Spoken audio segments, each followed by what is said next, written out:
Good evening to you all. Good evening to you and welcome to this meeting of the Housing and Community Select Committee. I'm Councillor Kasim Ali, the chair of the Select Committee. As you're well aware of, the government is regulation that allowed local authorities to hold remote meetings of a council and committee meetings have expired on the 6th of May 2021. Therefore, those who are only present here can contribute to this meeting. This event is also live streamed on YouTube so that the members of the public and the media are welcome to watch and watch this meeting remotely and listen to the discussion as it's taking place.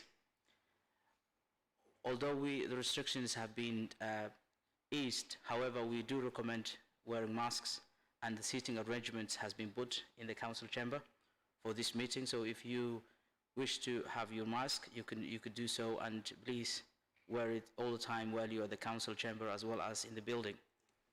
And also keep to the seating arrangements as has been recommended so that we can keep everyone safe. Now I would like to welcome to this meeting to those who are present to the council chamber, and I think it's inappropriate to start with the 72 seconds to remember those we have lost at the Grenfell Tower disaster, and we'll start at the moment.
Thank you all. We'll start with item 1. Apologies for absence. As far as yeah, please. Chair, Councillor Jackson has just texted me to say she's running about 5 minutes late. Thank you. I think all other committee members are here, so we will take that into consideration. Item 2, declaration of interest. I think we should, if there's no declaration as we speak, so we will go ahead with that. A3, minutes of the previous select committee meetings. I understand the minutes have been circulated, and if there is any amendment or objections to the meeting, please do let me know. Okay, I'll take your silence as approved, and I will sign the minutes as they are. Item 4, lead member for communities. We have now the lead member for communities, Councillor Ansaran, who will talk about her priorities for this municipality here. Councillor Ansaran, please take the floor. Thank you. Thank you, Mr. Chairman. And thank you to the committee. And thanks for asking for an update on my priorities. So I guess we can probably start by stating the obvious, which this is quite a pivotal time for all of our communities. We've just started lifting, or we've lifted the restrictions on COVID, but there are still really significant health and economic challenges for everybody who lives in our borough. But we do know that the after effects of COVID are felt more acutely by some communities. Also, you'll see from the paper that one important area is the council's relationship with the voluntary and community sector.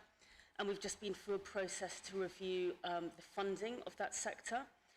And I mean, actually, again, there are some real challenges there because there's obviously a greater demand for their services given everything that's happened and the public purse is being squeezed. But I think we have been through that process quite successfully. And I think, broadly speaking, the sector is happy with where we've got to. I think one other thing to mention is many of the traditional ways of delivery have changed considerably during the lockdown period. And we're now entering a period of establishing what the new normal looks like, and things are still moving and changing. And I guess I just wanted to make a comment here about the communities team, because obviously we're viewing these priorities through the lens of the communities department, which has been in place, I think, for about 20 months now. And I think it's just worth commenting that there really is a clash between strategy and emergency, shall we say, because I think we're really clear what we would like the communities department to deliver. I think I'm really clear on my vision for that department and how it's going to influence the council and support our residents. But really, ever since they've arrived, there's just been one emergency or disaster after another. So obviously, they arrived when we were just getting started with COVID, and much of their work was about COVID response. And then, of course, we had the floods earlier this year, and now we have the Afghanistan refugees who are arriving. And every time, I guess, we get started on a piece of work, that team gets pivoted to respond. And I think it's just really worth thinking about that. And actually, I'd ask the committee to also just reflect on how we as a council respond to emergencies, because we have a pretty full work plan here, I think, for the team. And yet I feel like it's a little bit stop and start.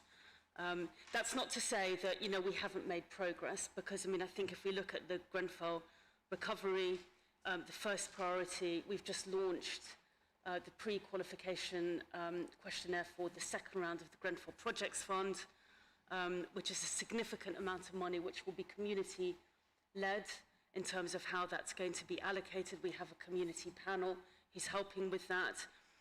We're making progress with the curve and what the legacy and the future of that's going to be. So there is some really good work there. I think COVID response, we've laid out what the three kind of key areas are on that, working with the NHS and with the VCS.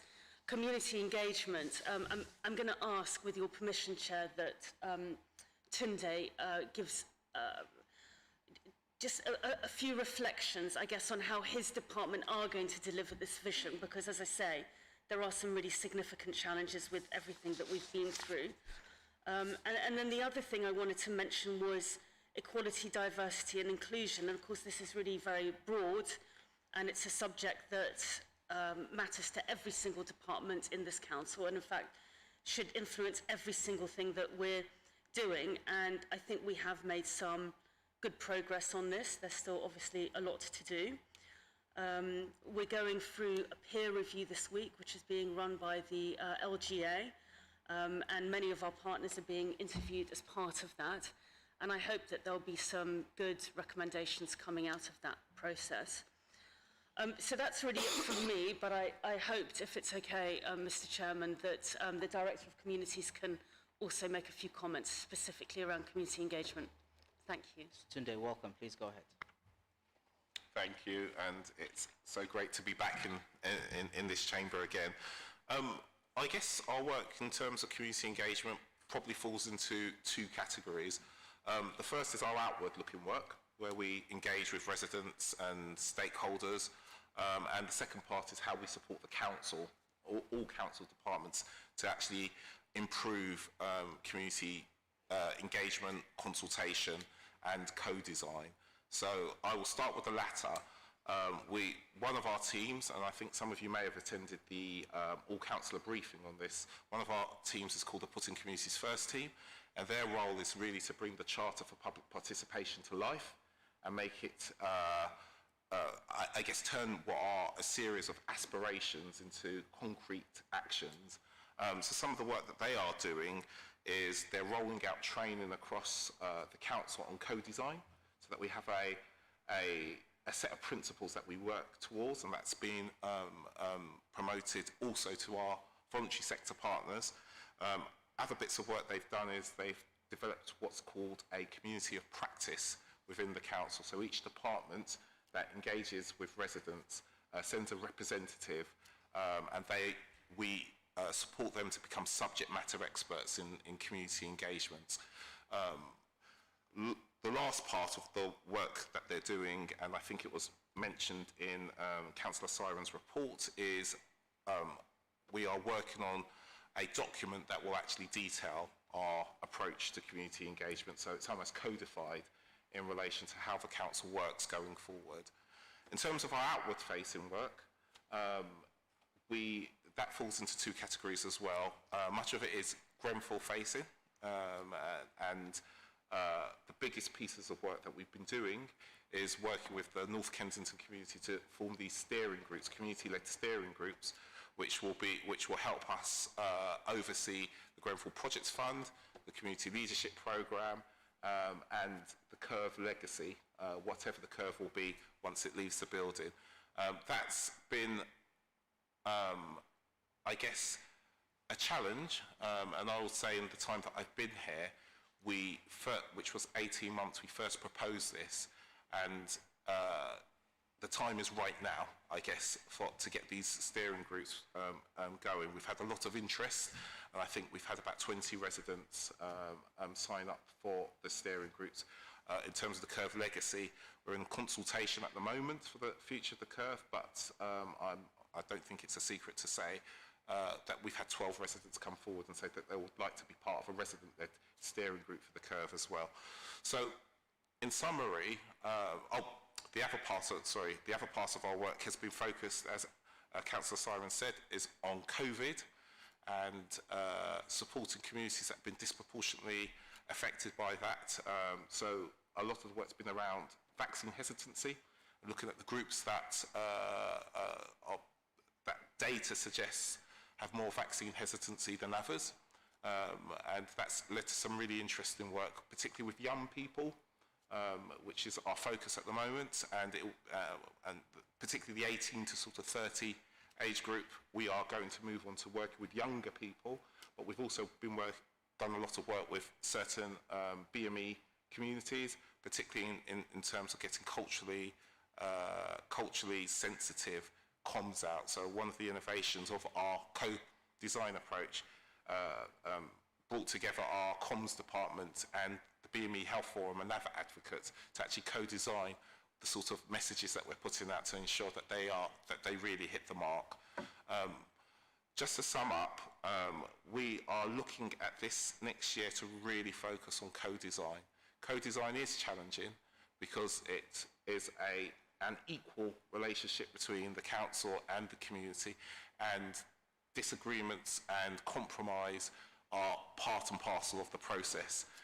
So we are working towards supporting other departments, but also through these steering groups that I mentioned, trying to make co-design more of our DNA going forward. Thank you. Thank you. Just to start with some questioning about the stuff you specifically mentioned, the equality, diversity and inclusion. I wish to know, you've talked about it in the past, what progress has been done so far and where we are now and where we're heading from now onwards till the next municipality year, basically. We all know the municipality ends at March 2022. We don't have that long to go. Can you give us a bit of brief, what do you have in mind now until the next 6 months or 7 months? So I guess there's been a culmination of all the work that's been done through this peer review that's happening this week, and the results will be public of that. But some of the work that we're doing is, we're reviewing our processes within the council. We've increased the amount of data collection that's happening both within the council and outside the council, so that we can really understand where these inequalities are, and that, I think, then gives us the information and the data to start responding to that. Yeah, I mean, I think that's really the main progress that has been made. I mean, we have a cross-party advisory group that is there to help with assessing how that work is going, and I'm very sad that it is no longer cross-party, and I would like to find a way to make that happen again. And Yeah, that is a discussion that I would like to have, and perhaps Councillor Dencode might want to comment on that. But I guess we'll see what comes out of the peer review, and then I think that will lead to an action plan for the rest of this year and beyond. Thank you. One more question from me, and then I will come to you. Thank you. I understand that the council, the community, under your leadership, the communities team are moving from transactional working with voluntary organizations into partnership, which is welcome, I think, from scrutiny and from everyone involved. And I gather the last amount of money that has been given out is very, for the voluntary organizations amounts to £2.1 million. It's good that the council is working with the voluntary organizations and supporting organizations that really stood for the locals and supported when they needed the most, from Grenfell to communities, to COVID, and now Afghan crisis as we speak. But I would like to know if we can manage that kind of amount of money, a bit of it at least, or at least half of it, if we can create, if you can work with other lead members, your fellow lead members, and create some sort of funding where local businesses can be supported, local initiatives can be supported, so that money that is just giving out now, grants, can somehow come back to the council, and we will manage to get local organizations, local businesses to grow and make Kensington and Chelsea a place for making, place for people can create local small businesses. Have you ever thought about that? Or is there any way that you can work with your colleagues to maybe put another bit of money to support local businesses to start coming from the community side of things, rather than giving grants? I think that's the way forward. Have you thought about that in the long term? Is there a way that you can work in partnership with other departments to put together a plan where local businesses can grow and support? So I'm just trying to think how to answer that question. I mean, if you're asking me, would we take the money out of the voluntary organisations pot and somehow divert it to, you're talking about something new? No, absolutely. Just make it, forgive me, I'll make it clear that no, at all, not at all. We will not take the money back from them or from anyone else. But I think in the long term, we would like to see Kensington and Chelsea a place for local businesses to thrive and start local business, and post-COVID, relationship with our communities. Rather than in the long term for grants and community support, is there a way that you can work with other departments within the council and to raise a bit of money so that local businesses can be supported through your community outreach program? So I'm not sure I feel quite qualified to answer that, because of course that's an area of work that my colleague Councillor Folkes looks after.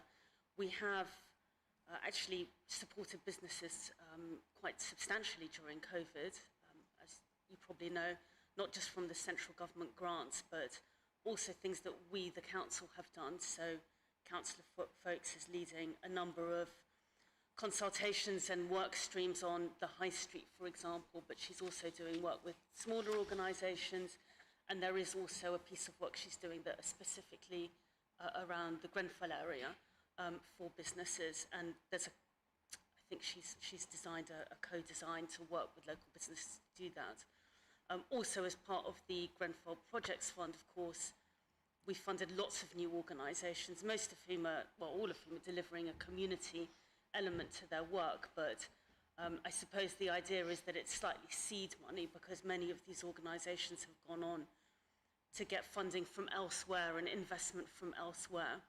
So I'm sure there's always going to be opportunities to do what you suggest, and maybe this is something that we need to involve Catherine in discussing further.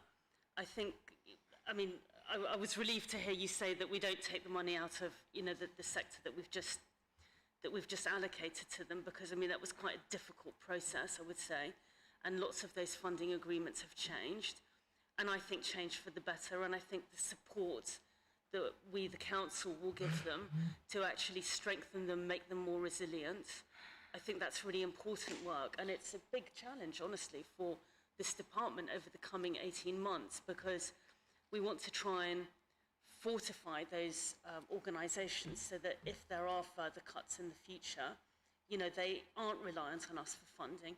they have got strong governance. They are able to take care of, you know, what they need.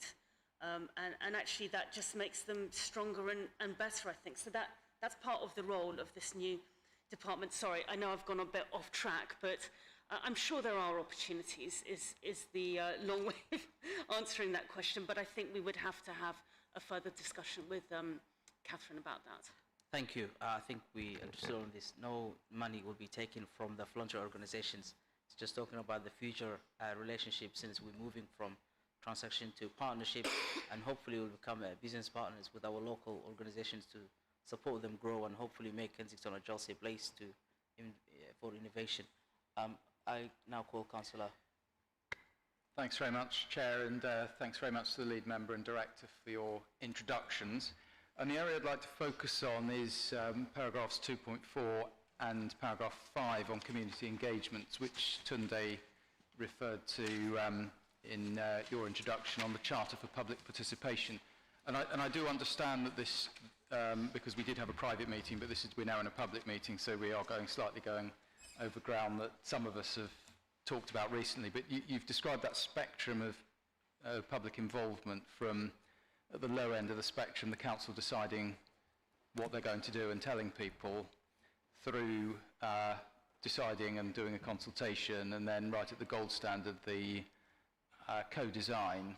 And you've described how you're hoping to embed co-design as the gold standard of how things are done.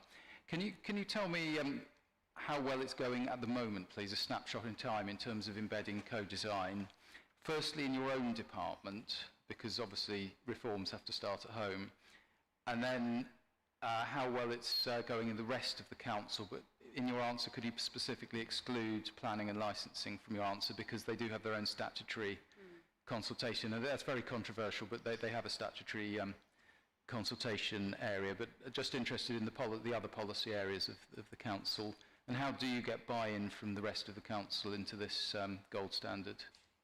Okay, am I on? Thank you for your question.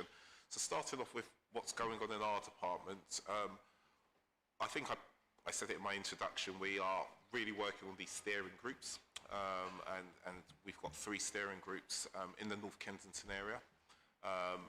We are at the beginning of this work, and I guess what's very interesting and very exciting about co-design is that you actually learn together.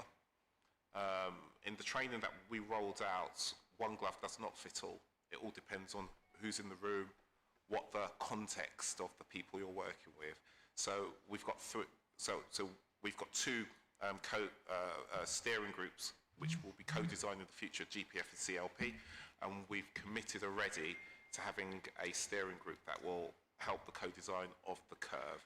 I can't really say much more about how well that's going because it's so new at the moment, but there has been a lot of interest. In terms of the rest of the council, one of the things that we're putting in place to try and measure progress is we've asked most of the council departments to nominate their co-design piece of work that they're going to do. I think it's slightly wrong, and I apologise if I suggested it in this manner, to say that co-design is the gold standard of engagement. Co-design is really important, but it's not always relevant for every type of engagement you do. People might not want to co-design painting a wall. They just might want you to do it, and that you might want to just engage in what the colour will be. So we've asked all departments to do that, and we will be tracking that progress, and really happy to report back to committee as that goes on. I mean, the other thing I should say in relation to other departments is we're not starting from scratch. We've got lots of great examples of co-design throughout the council. We've got a case study library. We've got some really excellent stuff in adult social care with people with disabilities. We've got other examples in other areas, which is on our case study. So we're not starting from scratch, but I think the big difference we're doing now is starting to try and document that so that we can benchmark how well we're doing going forward. So as a measure then of performance then in a year's time, would we expect to see a larger proportion of key decisions, having been through a co-design process, accepting that things like Doug's lift replacement programme won't be suitable for it because it's just an uncontroversial thing, but or should be. Is that what you're saying, that we'll be getting this into key decisions? And then if you could answer that, and then perhaps give me some reflections on how, if at all, we can adopt this extra level of participation in licensing and planning. I fear I won't be able to answer the latter part because I'm not that familiar. I can't speak intelligently about licensing and planning statutory requirements. I will probably stop short to say that it will be about measuring the amount of co-design that's going on. We will need to focus on how we measure the quality of co-design and feedback from residents. But we are starting for the first time to look at, or my team, to look at co-design across the piece and how many areas of co-design are going on. So I'll be really happy to report back to the committee our thoughts on how we benchmark ourselves going forward. Thank you very much, and we have other council departments in the room tonight. I'm sure we can talk about it later. Thanks, Jan. Sure. Thank you, Chair. Yes, my questions also relate to this issue of co-design, because I do think we've got a long way to go, and I'm glad you've got some good examples today, but I personally haven't heard of any. But I'm really going to go back to the issue about consultation. I haven't been to a Grenfell Assembly. From what I've heard, I've been put off, and I'm sorry about that. But it's not something which I don't know. From what I've heard, I don't think it's particularly working. I did want to respond to your comment, Anne, about the Equality, Diversity and Inclusion Advisory Group. That, as you know, Councillor Thaxter and I sat on patiently, well, actually impatiently, for some months, in frustration, not actually knowing understanding what we were doing.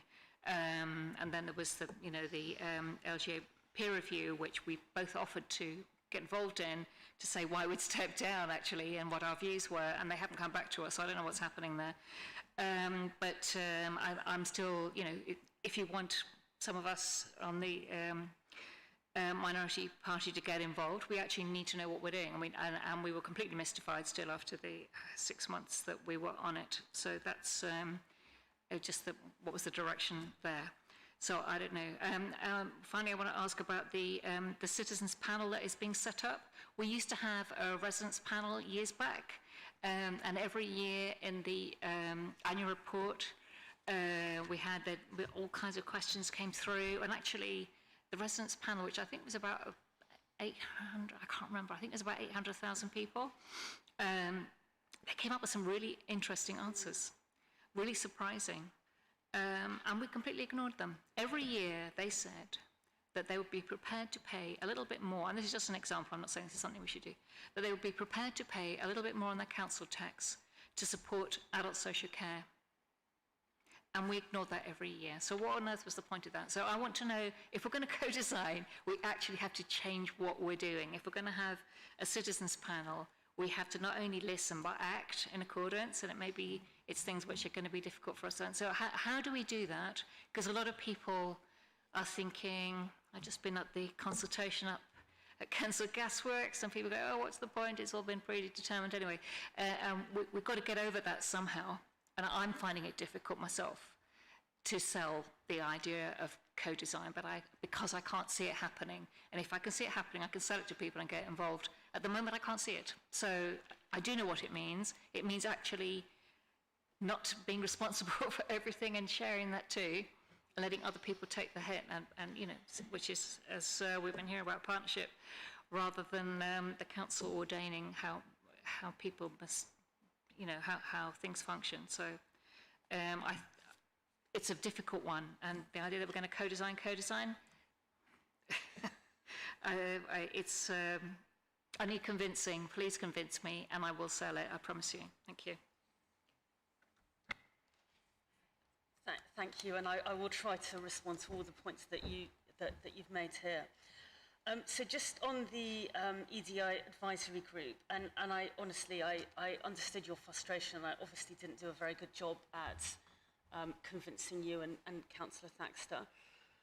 I would like to have that opportunity again. So I don't know why the peer review haven't, the LGA members haven't spoken with you. They mentioned to me today that they were meant to. They were surprised. Anyway, we'll sort that all out. But I would like to kind of ask, once we have those recommendations that come out, and maybe it's you and I sit down, or whoever you want to sit down, and we talk about it, because I do want it to be a useful group, and I've said to them that I want it to be a useful group. And, actually equality is, the business of all of us that are sat here. It's not political, and I definitely don't want it to be political, and we can only make a difference if we do it together. So if there is a way of working it out, I would like to do that. If there are things that are missing from it, I would like to really understand what they are, because maybe I just didn't get it. So I put that out there. On the co-design, I talk about one example which I think really is working and is doing a really great job. And can I just say, on top of what Tunde said, co-design is not appropriate for everything that we do here, because it's expensive and it takes a lot of time. So it's just not, we don't want to see it everywhere in the council. I think we have to be quite particular about where we do see it and where it's going to add most value. But in the case of Maxilla, I think before the Grenfell tragedy, there was a plan for that building. Those plans were stopped, and we committed to involving the community in the design of that building. We now have, and it's taken a long time, actually probably taken much longer than I would have liked, but we have a community panel. They are members of the community. Some of them are quite well known. They're not natural people, shall I say, that would normally work with the council, but I think we are working with them really well. They are leading the process. I think we'll get to a much better result on that building. We are now finally starting with the building works, and I think that's a really great example. And when the building is built, and we've got our adult social care services in there and all the community services and everybody working together, I think that will be a really great example of how it can really work. So that's the example that I kind of aspire to. I mean, of course, not all of them are about building buildings. Some of them are about building services or solutions. But that one, for me, really, I think, captures what we're trying to get to here. And then on the citizens panel, I knew there was one. I wasn't around at that time. But I just wondered whether Tunde had any reflections on how we're going to use that data, because I agree with you, there's no point doing it if, we don't act on it. And I just wondered if you had any reflections of what we're going to do as a result. Yeah, so as part of the work of embedding the Charter for Public Participation, we have what's called a consultation gateway, and so I'm going to go around the houses before settling on the citizens panel. And part of that assurance process that we have within the council is you said, we did loop. And my team holds every department that goes through the consultation gateway, and most of the consultations have to that. So we always ensure that what comes out of the consultations, either departments, lead members act on it, or explain why they will not act on it. So the Charter doesn't say that the views of the community will be implemented, but we are committed to explain why in that case. And that's very much the case for the citizens panel as well. So we've had 2 surveys with them, one on the council plan refresh and the council plan priorities, particularly post-COVID, and one on the environment and the green plan, which we are about to go out with the you said this and this is what we're going to do. So that's our aspiration for the citizens panel, and I think that's basically it going forward. Thank you. Emma, would you have a follow-up question? Oh, that's fine. Okay. Councillor Arati. Thank you, Chairman. Just want to speak on the EDI group, the Equality, Diversity, Inclusion. I understand we had the group for over 6 months. the past 3 meetings that we had before, sadly, the Labour group stepped up, was just a prep work. It's too early to judge whether the group is really working for the motive of the council. The meeting that we had last week had independent councillors from other boroughs who are part of the BME community, who were like an independent consultants, I believe. The meeting that happened last week was just the beginning, and I would really love to see the Labour group joining the group, because obviously, unless it's a cross-party, unless the members of BME, it would make more sense for the output to be more appropriate. And the previous meetings that we had before this meeting was just a reflection of the local data that we were looking at. So I would be, in fact, grateful if some of the Labour groups who are part of the BME committee would join that group. Thank you very much. Thank you. I think on that, okay. Yeah, Councillor Tom Bennett, please. Yeah, thank you, Chair. Just had a quick question about the curve and what the options, future options that are being looked at are. Is one of them finding a new building or a new venue to continue those services? And if so, I mean, the timeline's probably starting to get a little tight. So is there a plan to, you know, if that is plan A, to push that through sort of as quickly as possible? Yes, we are in consultation with property and looking at all of the options. Obviously, we don't want to jump the gun because we haven't got the consultation results yet, and the community might not choose that. So we will be looking at, or we are actively starting to look at buildings and possible venues.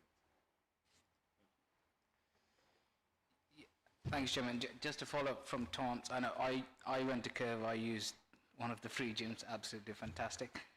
Your new premises that you're looking at, how far in terms of the radius would that be? Or Sorry, in terms of the new venue that you're trying to shift, would that be quite far from the existing place, or you haven't thought we're about? looking at a range of options that might be available. I think the ideal, as expressed by the Board of Governors, is a single building.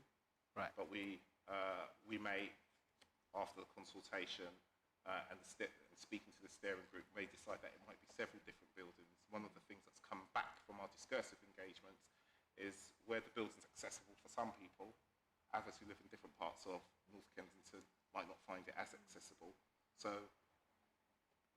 I suppose linking back to the earlier conversation about co-design, these are the sort of conversations we want to have with the steering group to find out to ensure that the new curve, if it is in the building and services, is better than the old. Thank you very much. Thank you all very much. We will conclude with this item of the agenda. And I think what Councillor Aryan Arati mentioned and Councillor Emerson Code, and of course the lead member, Councillor Ansaran, is to work together on the co-design. And I think councillors are, some of them, yes, may come from the BAME communities or the BMA communities, and some others may not, but is still interested in the issue of equality, diversity and inclusion. And I think it will be good to work together on this. I won't mention any particular group while I'm sitting here as the chair of a scrutiny committee, whether it's a party or Conservative or Labour or anyone else. I think the job we're doing here, it's above all parties. And so I think it's great. We'll be working together, and I think I do welcome your comments on this. And I hope that lead member will invite back to fellow councillors who were before but haven't felt they were needed to be there. So I will leave to the lead member to hopefully organize on that. Just to conclude what the discussion is about this item, and I thank you, Councillor Ansaran, for your time, and of course the meetings that you have been doing with the voluntary sector.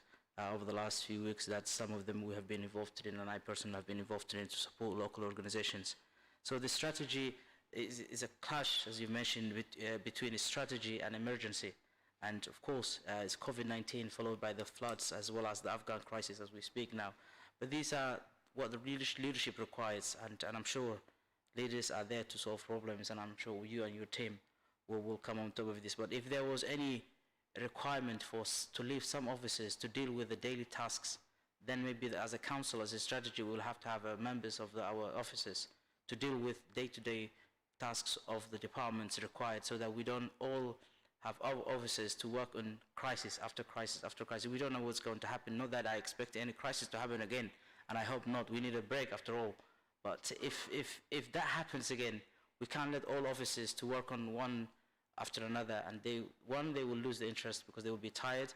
Second point, we do not want important services to be delivered by the council or any department of the council to be left out, and everyone else has been doing this. This will create a backlash, whether it's a community or the housing or anywhere else, and I think that we need to look into that as a council.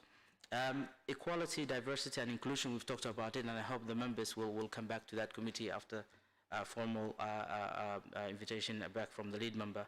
And putting the communities first is an important issue that you have raised, and that will work into the community engagement as well as the Curve legacy.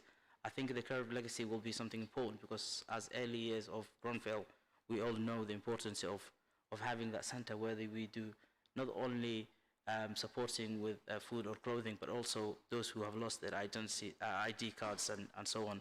And possible relations with the departments, other departments, including economics and businesses as well. And co-design, talked about money more. I think co-design will be the way forward.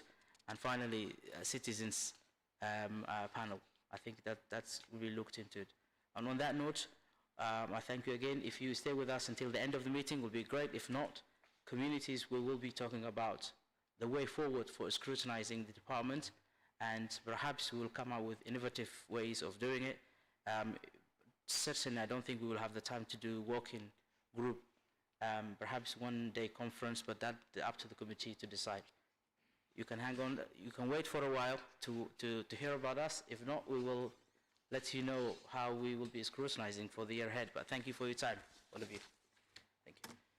Now we're moving to item number 5, and I do like to welcome the Deputy Leader of the Council, Lead Member for Gronfell Housing and Social Investment, to tell us about the priorities for the 2021 and 2022. Councillor Kim Taylor-Smith. Thank you, Mr. Chairman, and I'm pleased to present this report. It's a fairly short report, and I'd like to just really scan through it and highlight the things that are keeping me up at night, because there are some things here. We do have some risks associated with our priorities, and I think it's worth just pointing that to the committee. So obviously first priority is continuing on with our new homes programme. 600 homes with a commitment minimum of 50% at social rent, and this is obviously we're receiving grant money, which originally had a requirement for us to start in March 22, and that, because of COVID, has now been extended to March 23. Progress is going well. All of the first phase sites are expected to be contractors on site. The first phase was very successful. It went through with consultation. I think pretty much all 3 of them went through under delegated powers. No objection. One, I think, had 2 objections, but still went through on delegated powers. So I think it's went through. We're currently on phase 2, which are 4 sites: Cheney, Balby, Edenham and Silchester. 2 of those, Cheney and Edenham, and representative councillors are in the room today, I have to say, are not as easy as the others that we had. The one that's in your ward, Chairman Balby, I know that you've been to visit on some of the open day events, and certainly I'm sure you will clarify in terms of your feelings of those, but again, I think they were going very positively. And then beyond that, the 3rd phase sites we are currently under evaluation, and we hope to bring those forward as soon as possible. So what's keeping me up on this one is cost. We had a meeting today of the new homes delivery programme, and we're seeing significant cost pressures coming from both labour and materials. We started seeing this in phase one, which is why we took a decision on a framework agreement to do individual procurement on the sites to give us a degree of flexibility. We have been going back and re-procuring in order to look at that, but we're seeing cost increases of 20–30%, and that's something which we're going to take away and obviously look at how we can accommodate those. But the important thing is that I'm very keen not to change the mix, because that's obviously, in terms of the viability of these projects, the cost as far as the debt is very much serviced by the income that we get from the various tenures of properties that we have, and that's something I'm not keen on. I think just touching on the debt, again, it's something we agreed to go away and have a look at today, is how we might cap some of the debt, fix some of the debt. That's not something the council has done before, but again, there's risk if we see the inflationary risks of where we're going. We've got to obviously ensure that's done. So that's something which is certainly worrying me at the moment. Key worker homes is not worrying me. I think that's going well. We had a fantastic response to the initial one that we did. We're going out on consultation so people can give us their feedback in terms of who is a key worker and what level of rents they should be paying, and you'll be seeing that coming through to the leadership team early in the next year. Social investment policy, again, we now have a dedicated person on that. We're very much looking, and it's not just about property, it's also about how we procure. It's very much moving away from just getting best value and maximising income from our assets and actually looking at how they might be applied.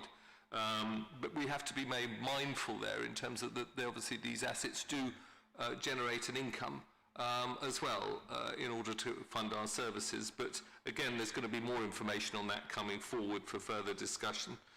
The housing allocations policy is really one of my major priorities. It's one from the very beginning that I felt that we did need to have a look at.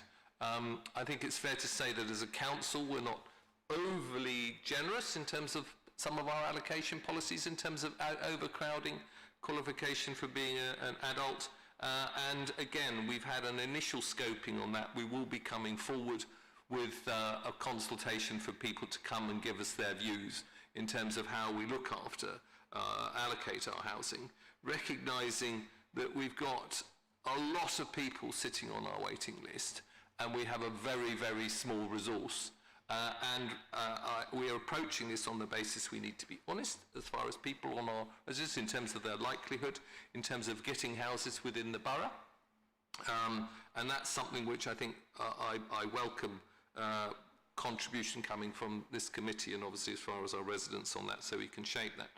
I think while talking about allocations, it's probably relevant, although it's not within the priority here, to just mention the refugees from Afghanistan. We currently have 800 now within our borough, and I think as a council, I'm very pleased in terms of our response. We haven't waited for the government. We've put people into hotels to support individuals who've gone through the most terrible traumas, and giving them access into services and signposting and working with the government on that. But that's going to be a big challenge for us, particularly because we don't yet have clarity in terms of how they're going to be dispersed and where they're going to be dispersed. But that's something which we're obviously now working on with Dan and Kojo and his team. And then finally, I think I would just also like to say on the, coming back to our waiting list and temporary accommodation, that's another area where we're seeing increases in pressures of cost in terms of our TA cost. And that again is something we have to be mindful. Otherwise, I'm very happy to take questions, and I'll look at Doug. Doug, is there anything you wish to add? No. Oh, capital programme, yes, sorry. I do apologise. And it's missing out talking about the capital programme, and it's only a small trivial amount of 427 million. Again, that's progressing very well. We have a lot of people, a number of properties that are on sites that are now people on site. We have a programme changing over 7 years. I think we have to be mindful that this is going to be incredibly disruptive as far as our residents are concerned, because there are a lot of major works. The front-end loading of this contract is in terms of M&E, so it's the things that people don't tend to see but will notice when they don't have it, you know, in terms of hot water, lifts, etc., etc. And I think I mentioned there's 427 million that we have within that overall programme. There's another paper we'll talk about the impact of cost to leaseholders further on, which is very much a worry for us. And again, to really just record the same issue that we have on our house building programme, which is cost pressure. And we're seeing that again, both on our tendering works for the works that we're doing on our estates. Thank you. Once again, thank you.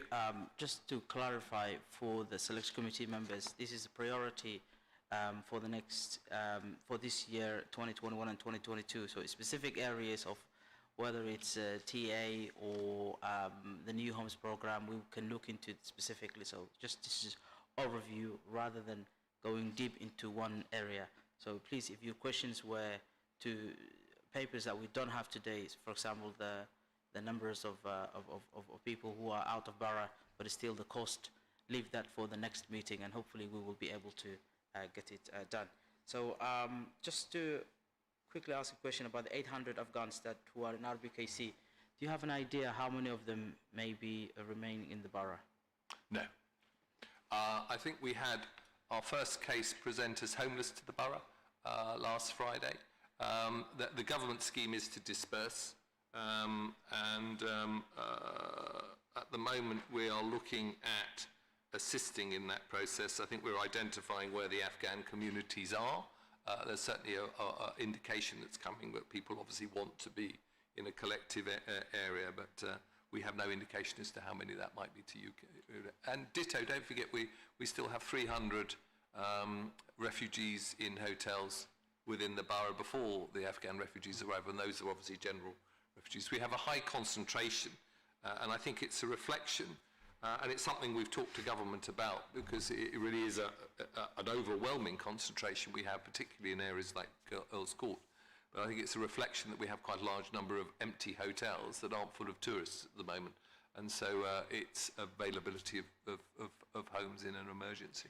Okay, just one more question on this. Since you dealing with Afghans, about 800 as you've mentioned, and this is it's related to the housing as well as the communities. How well are you working with fellow lead member for communities on this issue? Sorry, I couldn't quite... sorry, I think I should speak to the mic. I said this is a community-related issue as well as its housing. How well are you working with the communities, lead member? And it's just behind you. No, well, if I may, I might just call in Kojo, because Kojo is coordinating this into the work that we're doing with charitable organisations and the communities. So, Kojo, do you want to cover that question? Thank you. Thank you, Councillor Taylor-Smith. Hi, Councillor Ali. We are working on a daily basis with the Communities Department. We have a gold and silver meeting on a daily basis, and there are staff from the Communities Service who are deployed at the hotels, who are providing support and communicating with all of the residents in the 3 hotels on a daily basis, and they're also working with the voluntary sector agencies to provide relevant support and also providing goods such as nappies. Sorry, can you hear me? Do you want me to repeat that? Is that better? Okay, so what I said was that we are working very closely with the Communities Department. On a daily basis, we have gold and silver meetings. There are members of staff from the Communities Department that are deployed to the hotels, the 3 hotels that we have in the borough, and they are working with the voluntary sector to provide relevant support for the children and the families in relation to nappies, toothpaste, and anything that they need. So that is happening on a daily basis. Thank you. That answers my question. Councillor Dorish Martling, since you haven't asked a question before. Thanks, Chair. I just have a question about more detail about the refugees, both the new Afghan ones and the previous ones who are still there, 300. I presume they're all in what is classified as temporary accommodation. awaiting decisions from the government about dispersal.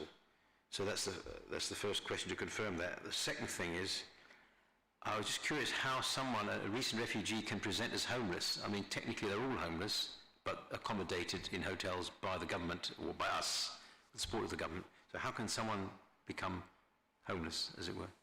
Thanks. So, Councillor, what is happening is that there have been a number of homeless approaches from a few local authorities across London. So, for example, Hillingdon, Camden, and ourselves, we've had one. And what is happening is that some of the residents are not happy in the hotels, and they may have like family connections in the relevant boroughs. So they approach us homeless in order to obtain support to move into alternative accommodation. And what the provisionally, when they came over from Afghanistan, they were placed into what is known as a quarantine hotel for 10 days. And then the Home Office moved them to a bridging hotel after the quarantine period had ended. So the 3 hotels in the borough are bridging hotels, and they will remain there until they are found permanent accommodation. That is for the people from Afghanistan. In terms of the 8 hotels that we have in the borough for the other asylum seekers, they are waiting for the Home Office to disperse them across the country into alternative accommodation, pending the outcome of their Home Office application for settled status in the country.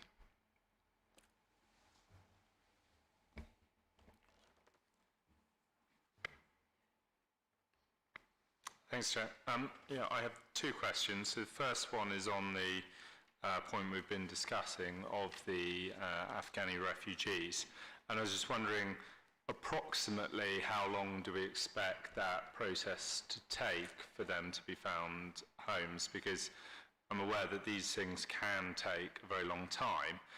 And, you know, we absolutely welcome these refugees, and it's important we do our bit in housing a proportion, but 800 is obviously completely out of proportion with our relative population compared to sort of other boroughs and councils around the country. And the longer they're here, the stronger ties they're obviously going to develop, and their children will develop sort of socially and otherwise, and then they'll want to stay here. And as a council with, you know, a very long waiting list, it's harder for us to support people in social housing. So is this a concern you share? Is this something we've discussed with the government, and how long do we think the process is likely to take? I'll start the first half of the question and then I'll ask Kojo. So, yes, clearly we are highlighting this with government because we have a very large average family size in terms of the refugees that we're accommodating. Some have not only come with their own family, but they've also brought children with them, you know, that were handed to them at the airport, or they might be children from family members who haven't been able to escape. I mean, awful circumstances. So you've got some quite large families. Now, we know in terms of our availability of larger homes, the 3 and 4 bedroom homes, what a scarce resource that is within our borough. We have very few, and there are very few that come up each year as well. So the reality will be is if there was a housing obligation on us on large families, we would be looking at TA out of borough in suitable accommodation. And that effectively, though, is really the job what the government should be doing at the moment in terms of dispersing these families to places where they have good, secure, good quality accommodation with access to services, obviously having gone through the trauma that they have gone through. So that's something which we're lobbying very, very hard on. I've forgotten the first part of your question that I was going to look at. Kojo. Was it about timescales? Timescales, sorry. So in terms of the timescales, we do not know how long it's going to take, but we are pushing the government to make a decision as quickly as possible in relation to how quickly the residents will be rehoused. There are 2 packages that the government have offered, financial packages and support packages for the households, and they have requested that each local authority makes an offer of how many Afghan households they are going to rehouse. I think the deadline is Friday, if I'm not mistaken. And when I attended a meeting last week where the Home Office and the government were present, they made it clear that they were pushing, or they wanted the Afghan residents to accept the package of support rather than make homelessness applications. So they say that they're committed to dispersing the residents across the country, because we have, in terms of London, have the biggest pressure. But obviously time will tell how quickly that process proceeds. Thank you, Councillor Sears. Thanks, Chair, and thanks very much to Deputy Leader for the paper and the introduction, which covered my first question very nicely. Thank you. It's obviously a hugely ambitious and impressive programme when set out over 3 pages, but we do, all of us on this committee, know the detail behind quite a lot of it because we've seen it before, but I thought it'd probably be best to start by reflecting back on that. But can I turn to back to the previous discussion we had about the Charter for Public Participation and ask how that's going in your area, please. There's a hint of co-design in the section in the paper on the social investment strategy, but what about the rest of the programme? How's public participation going? Obviously, across the 3 strands, let's start in Doug's area. In terms of housing management, obviously it's the heart and soul of how we approach our housing revenue account and involve our residents in pretty much everything. Not just the management, but the refurbishment, but also it goes and extends into the recruitment of our employees. So I think that is very well embedded and very much at the heart. Social investment is in a bit of an embryonic stage. I think we've got a good idea in terms of how we're going to approach it. I think we've started to become a little bit more ambitious in as much that the remit is expanding to include all council assets, not just obviously the corporate property assets that we have. And I think I mentioned also that it will extend to procurement. So that is something which, as I say, we're in an embryonic stage, so I don't really, are not in a position to comment about how that would work in terms of participation. As far as within housing allocation, Kojo, do you want to attempt to explain a little bit about how you're dealing with residents and shaping your service? Thank you. Yeah, so in terms of housing allocation at the moment, as you are all aware, we do have a shortage of stock in the borough. We are working with registered providers to try and increase the amount of nominations that we have. Part of the way in which we're actually trying to manage the pressures in the borough is working with people who approach us homeless to try and discharge our duty into the private sector. And a lot of those discharges will be out of the borough. But it's not just a matter of discharging out of the borough. We're also trying to work with the customers to work on resettling them into the areas where we are discharging them to. So creating links with the relevant areas. A lot of the people who approach our service for assistance can't actually afford to live in the borough in terms of the rents.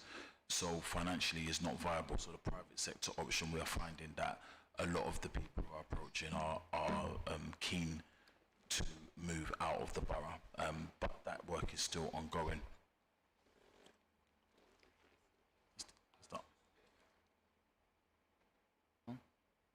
Just picking up on Kojo's answer there, that was an operational answer and a useful one. But we've got a housing allocations policy under development, I think, or under review anyway. So how are you embedding sort of public ideas into that?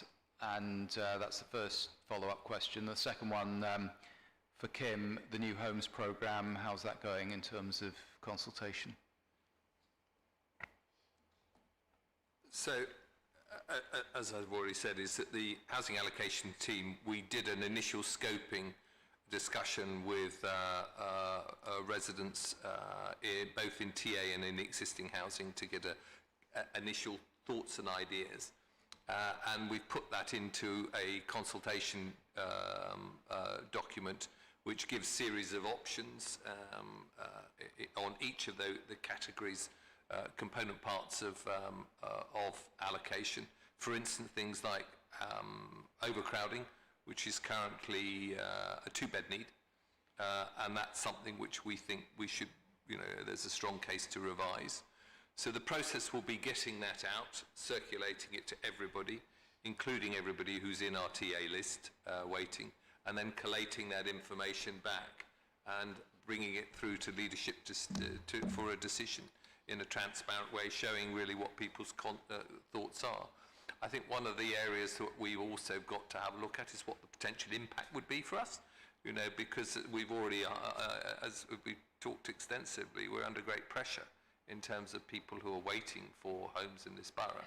And really, just to reiterate, the reality of that is going to be looking to providing people with homes out of borough. Thank you. On the second question, in terms of allocation, it's been a really interesting journey in terms of what consultation actually means and what co-design means. And it means a lot of things to different people. What it does, where we've had issues, as I say, the first round went through, I think all the residents appreciated what the objectives of the council were. They were actually quite complex sites. We had one on Barby Road next to a church of equal height, one next to the the Way 40 Westway coming in next to the Almanar. So they were quite complex situations, but I think we were able to start the processes. We do a three-stage start. We start with a relatively blank piece of paper, having done a scoping with the planning department to get a sense of an idea of what we could put there and whether or not we, it would be a mixture of commercial and residential. We then go, so we get people's views, and from that we then shape up a design, an outline design, with a view to then getting a second round, and we will make we will make adjustments in terms of what people have said to us in more detail for the design, and then we go to the third phase, which is almost like a pre-app phase, where we're pretty close to where we're going to.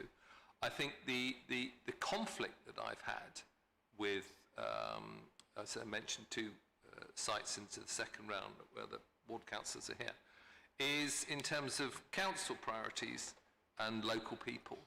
I mean, it's fair to say that universally within this borough, because we're so dense, nobody wants to see new houses here. I mean, we all feel that with the amount of development that we have, and this is not just obviously, residential homes, that we've had enough in this borough.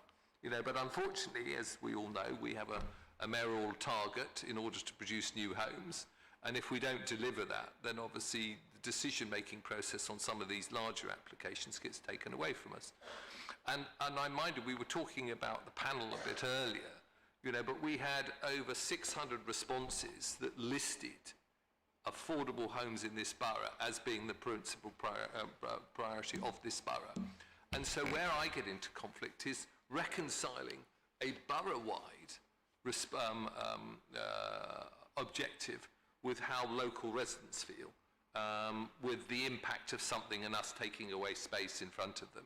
And that means that we end up with a disconnect in terms of what the residents want, which is effectively not having the intrusions of new homes, and what the borough needs as far as the overall thing. And that's proving to be a challenge. Thank you. I will have a very short questions. I think Councillor Arati, are you still interested to ask a short question?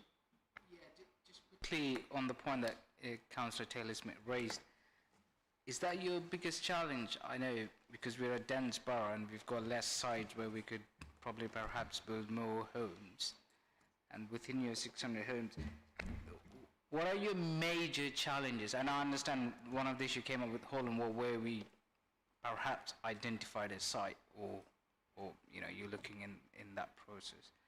What are your major challenges? Well, what we did when we started this programme, we went out and we basically scoured the borough to identify every bit of land that the council owned. And then we eliminated anything that would involve the displacing of residents. That was very important to us, that we didn't want to ensure that these wouldn't displace any residents at all. And then we effectively graded them through as to the easier sites, and started on those first. And I think you only have to look at the 4 sites we have to get an idea of what's deemed to be an easy site in RBKC. And then really approached it on that basis.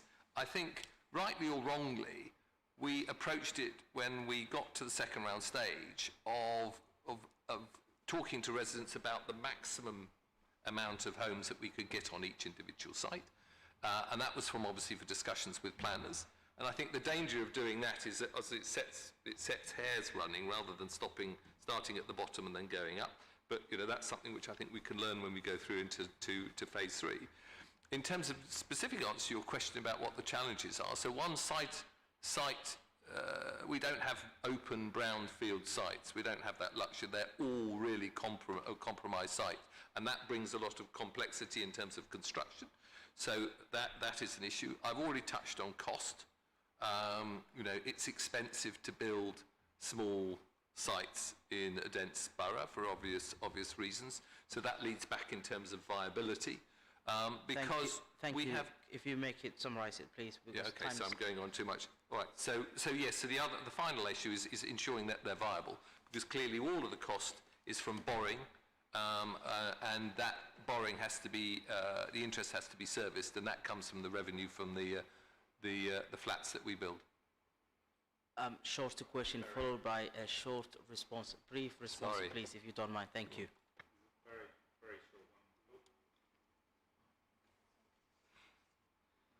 Okay, very short one, Chair. The key worker definitions and eligibility. So I see it's scheduled for adoption at leadership in January. Will you bring it to the next scrutiny committee meeting? I think we have one in December before that happens for our input. Very happy to do that. To say it will be subject to a consultation. It, defining who is a key worker and defining what they pay are the 2 planks on this policy. Yes, please, Councillor Dorish-Massey. Thanks, Chair. Part of my question was actually answered by the answer to Councillor Retty's question about the consultation results of for the housing. Would you like to comment on the Eden Way project and what has happened to that because of the disconnect that you referred to, where some people weren't so keen on the bulk of it? Well, Eden Way comes down really simply because the local residents would like us to adhere to the SPD of 2015, which limited the number of homes to 64. And that was a red line from the very beginning when we started the consultation. And we simply, it's not viable. It's just not viable. We started with a scheme of 164. We've reduced it down now to 113.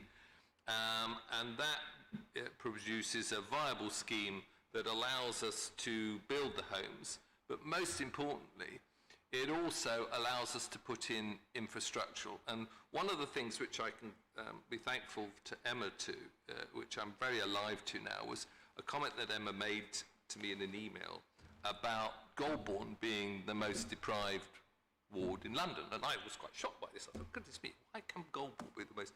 And I looked into the data, and Emma was absolutely right. But what I felt was really interesting is the components as to why it suffers so badly in terms of deprivation. And it's measured on a mixture of things. And 2 of the most important things are one in terms of income and employment, and the second one in terms of health output. And so these are 2 things which, again, we would like to ensure that as part of the development that would be included in order to address that. So Eden is quite complex because it's not just about housing. Part of the planning is we have to put in other services into the site, which we are doing.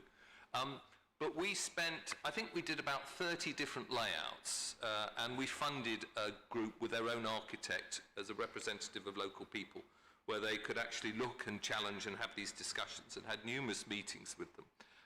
And we came up with all sorts of different layouts in order to try and fit in the homes.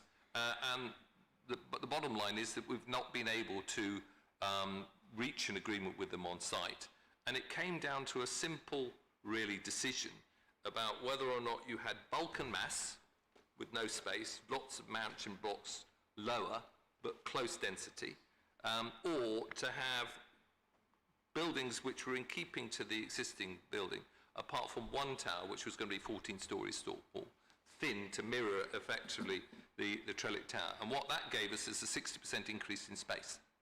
And we believed, as supported by the planners, because the planners were against having close proximity houses in terms of how that impacts on people's lives, that we should go with the option of open space. Thank you. But it's fair to say our residents, local residents, and not everybody, because people do talk to me and say it's actually a really good scheme, but we do have local residents that are very much against.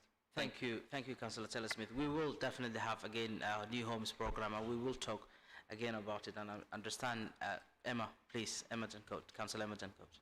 Yes, thank you. There's just part of your report I don't understand. Kim, maybe you can explain it. It's in point 2.3, the last bullet point. It says, in addition, active investigation of option to acquire Section 106 homes built by other developers on sites in the borough. Are they homes that have already been built and they haven't been allocated to a housing provider? I don't understand. Or is this a kind of future plan? It's a future plan. So really, on the basis that we're not going to be able to do another 600 on land we own, clearly, we have to then think about how we're going to acquire sites. And what we're investigating is how we might buy into a development to acquire socially rented homes, rather than having nomination rights with the developers actually paying, so we have the ownership and we can collect the revenue as well to own it ourselves. And one of the reasons for that is I'm always very suspicious in terms of our nomination rights that we're not getting our fair share from housing associations. This way we will ensure that we do get our fair share because they'll be ours.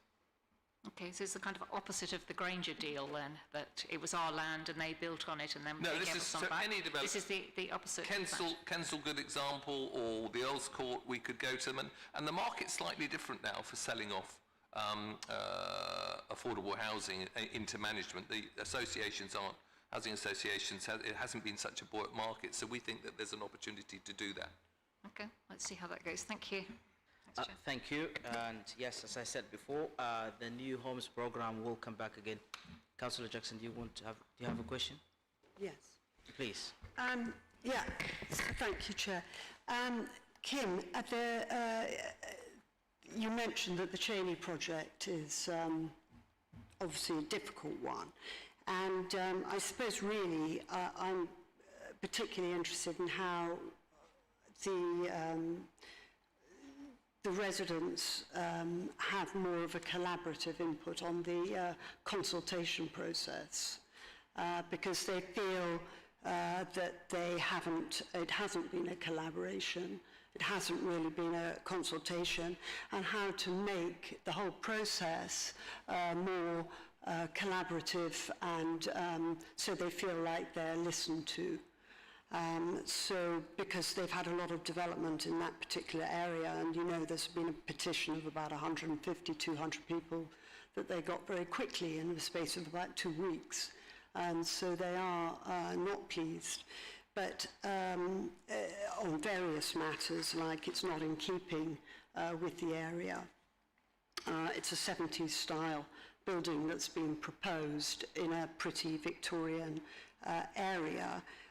So it's not in keeping, and it's near a conservation area, and they're talking about height. So they really, and they've found out that the design process has been talked about with designers since 2018, and they only learnt about it 2 months ago.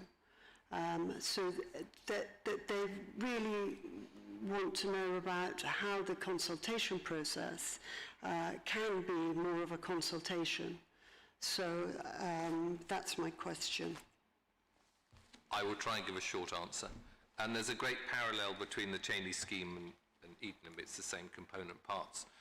And I attended a second round of consultation this week, and we presented plans that reflected the feedback from the first round of consultation. I think the initial plans that we showed were seven stories, and residents turned around and said, this is absolutely horrific, we need something more in keeping. We had obviously a petition that came, and we've lowered that down to effectively ground plus 3, which is equivalent to the surrounding buildings. From the meeting, there was a very strong feeling they didn't want anything.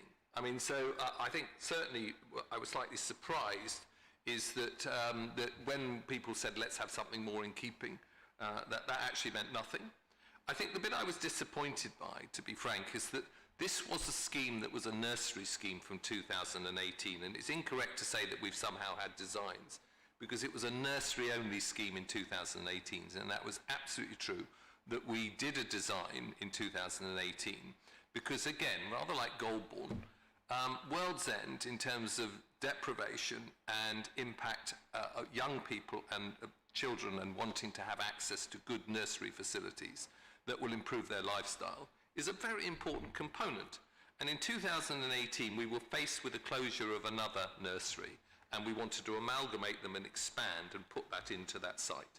So that's where that came from. So to suggest that there was some sort of skullduggerous plans, not true. We didn't actually put the houses on until it came to me as part of our overall scoping. I said, well, if we're building a nursery, where are we going to get the money from? Let's put some homes on it, and we can finance it that way. So what we've come up with at the moment, which is ground plus 3, which includes a disabled 3-bedroom flat. It includes not only the nursery, expanding it from 50 to 70 people, it also has a children's centre. And then a further nine flats, I think, in total. So that 7 flats. We think is in keeping with the area. At the moment, we're having a consultation. We've only had the first round, and we'll wait to see what the residents have to say about it. But I will record that I was disappointed that the residents are now saying we just don't want anything, we just want a nursery. Just in answer to that, I think that they really wanted a consultation process where they might have from an early stage, where they might have a say in an area that they actually live in, and that they live in the area and they feel they have some good ideas about what they'd like in the area. So I think that just also on a design front, that it is a very particular looking Chelsea area, and that a block 70s style doesn't look the same as the surrounding area. Chairman, we can take this as a further discussion. What I would say, and it is a parallel to Edenham, is that we haven't even got into a discussion with our residents about what this building looks like, because at the moment they're just saying, no, we don't want a building. So, I mean, in terms of consultation, I think we really have had consultation. As I say, we've started with the scheme, we've come back on a second round and adapted it based upon what people have said, and made a number of changes to do that. They're all set out. Please read the presentation, and we're now getting that second round of feedback, which we can then feed back into the third round. That is a consultation. Whether or not we end up with something that the residents are all going to be happy with, I don't know. It's exactly with Edenham. I've got a lot of residents that say to me that we think this is a fantastic scheme. You know, why aren't you doing it? But equally, you've got a very strong voice that is against it, and I recognise that. Thank you. And on that note, we will summarise this item of A5. And Councillor Kim Taylor-Smith, of course, you've talked about the New Homes Programme, and we understand the consultation, whether it's in Chelsea, Riverside Ward, or surrounding area, or in Kensington and Goulburn, and all other wards. Yes, every ward is different. We had our discussion in Delgado ward was mainly about not just the homes being built and the size of the homes, but sports facilities. And I understand every ward is different, so I'm sure the leadership will treat accordingly the wards. As well as you've mentioned the cost of the labour material, which is 20 to 30%. I wonder if that is the Brexit or COVID or whatever the result is, but It's unprecedented to have a cost that risen to 20 to 30% of the original budget. And you've mentioned about the capital, the Housing Capital Work Programme, which is £427 million. The key workers, which is really something we're looking forward to, because we need to understand who are the council, which group of people the council is treating as the key workers, and what amount of money they have to pay for rent, as well as social investment, the housing allocation policy, which I'm sure many people will be contributing. I've already got some of our residents contacting me about this policy, and I'm sure they will be contributing to this housing allocation policy, which I think is about time to revisit. And the 800 Afghanis in the borough, and hopefully some of them will be, as I said, most of them will be going out of the borough because of the lack of the accommodation, but if we were to accommodate, we will be more than happy to welcome them. The long term, of course, some of the councillors ask how long they will be here, and it's a logistic, not just by the government, but also the councils, as well as final point, or two final points, the participation and the core design of the housing needs, as well as inequality, which obviously connects to the housing as well as the communities. This is where the communities and the housing team or the leadership should work together, because inequality affects not just to the housing, the type of housing people live, but the type of community we should have here in RBKC. And finally, finishing off with the consultation in Chelsea Riverside and working with the elected councillors there, as well as the residents. And on that note, we will move on to the next item, which is A6, respond to the recommendation of the Housing and Health Homes Working Group. I now welcome to the floor Tim Davis. After Tim speaks, Councillor Greg Hammond will take over from here and will lead this item.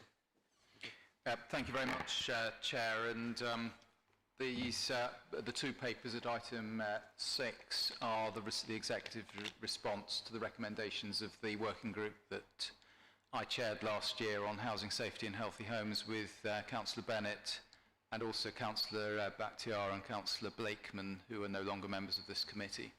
So we will take them in turn. A61 then is a specific, it was our recommendation 1 to have more detail on the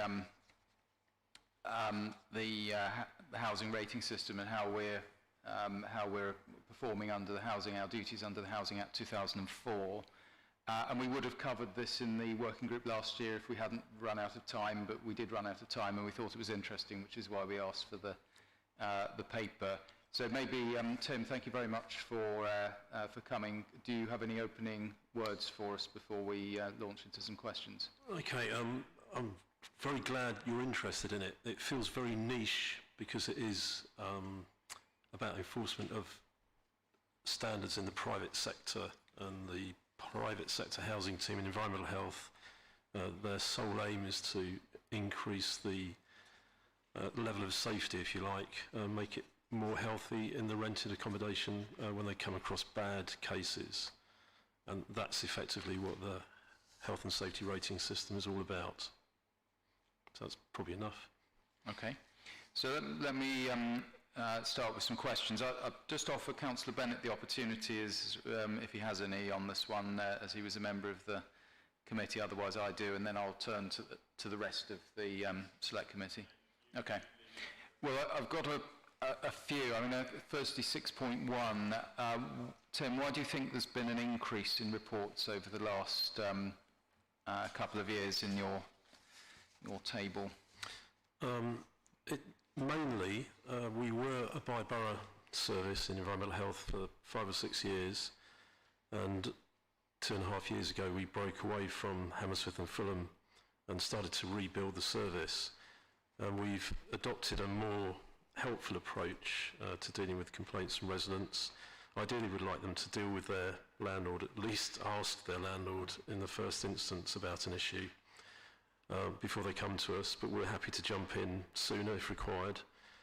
Previous to that, the figures were probably lower because of the way they were reported and the stance that we were directed to take, which was to force people to go through formal complaints procedures before actually involving us. And that was kind of a justification for reducing numbers of staff in the department at the time. And I think naturally, as we've opened up and become more helpful, for want of a better phrase, people have come to us with their complaints. We've had the resources to start dealing with them. Thanks very much. Second question, 7.5, you're talking about improving the relationship with the registered providers. Are you involved with the Registered Providers Forum that the Housing Department set up in the last year? Yes, so the housing team manager has a direct line in with Christine Cummings, who's the, I'm not sure what her post is, but her liaison between registered providers, which are obviously very important to the council in terms of placement of people, tenants, etc. But she has to deal with our issues with registered providers who aren't providing a suitable service for some of the tenants. And our first port of call generally is to deal with Christine and sort of raise the issues just in case there's something that we don't know is already going on, or there may be sort of projects in place to deal with what we are now being reported, having reported to us.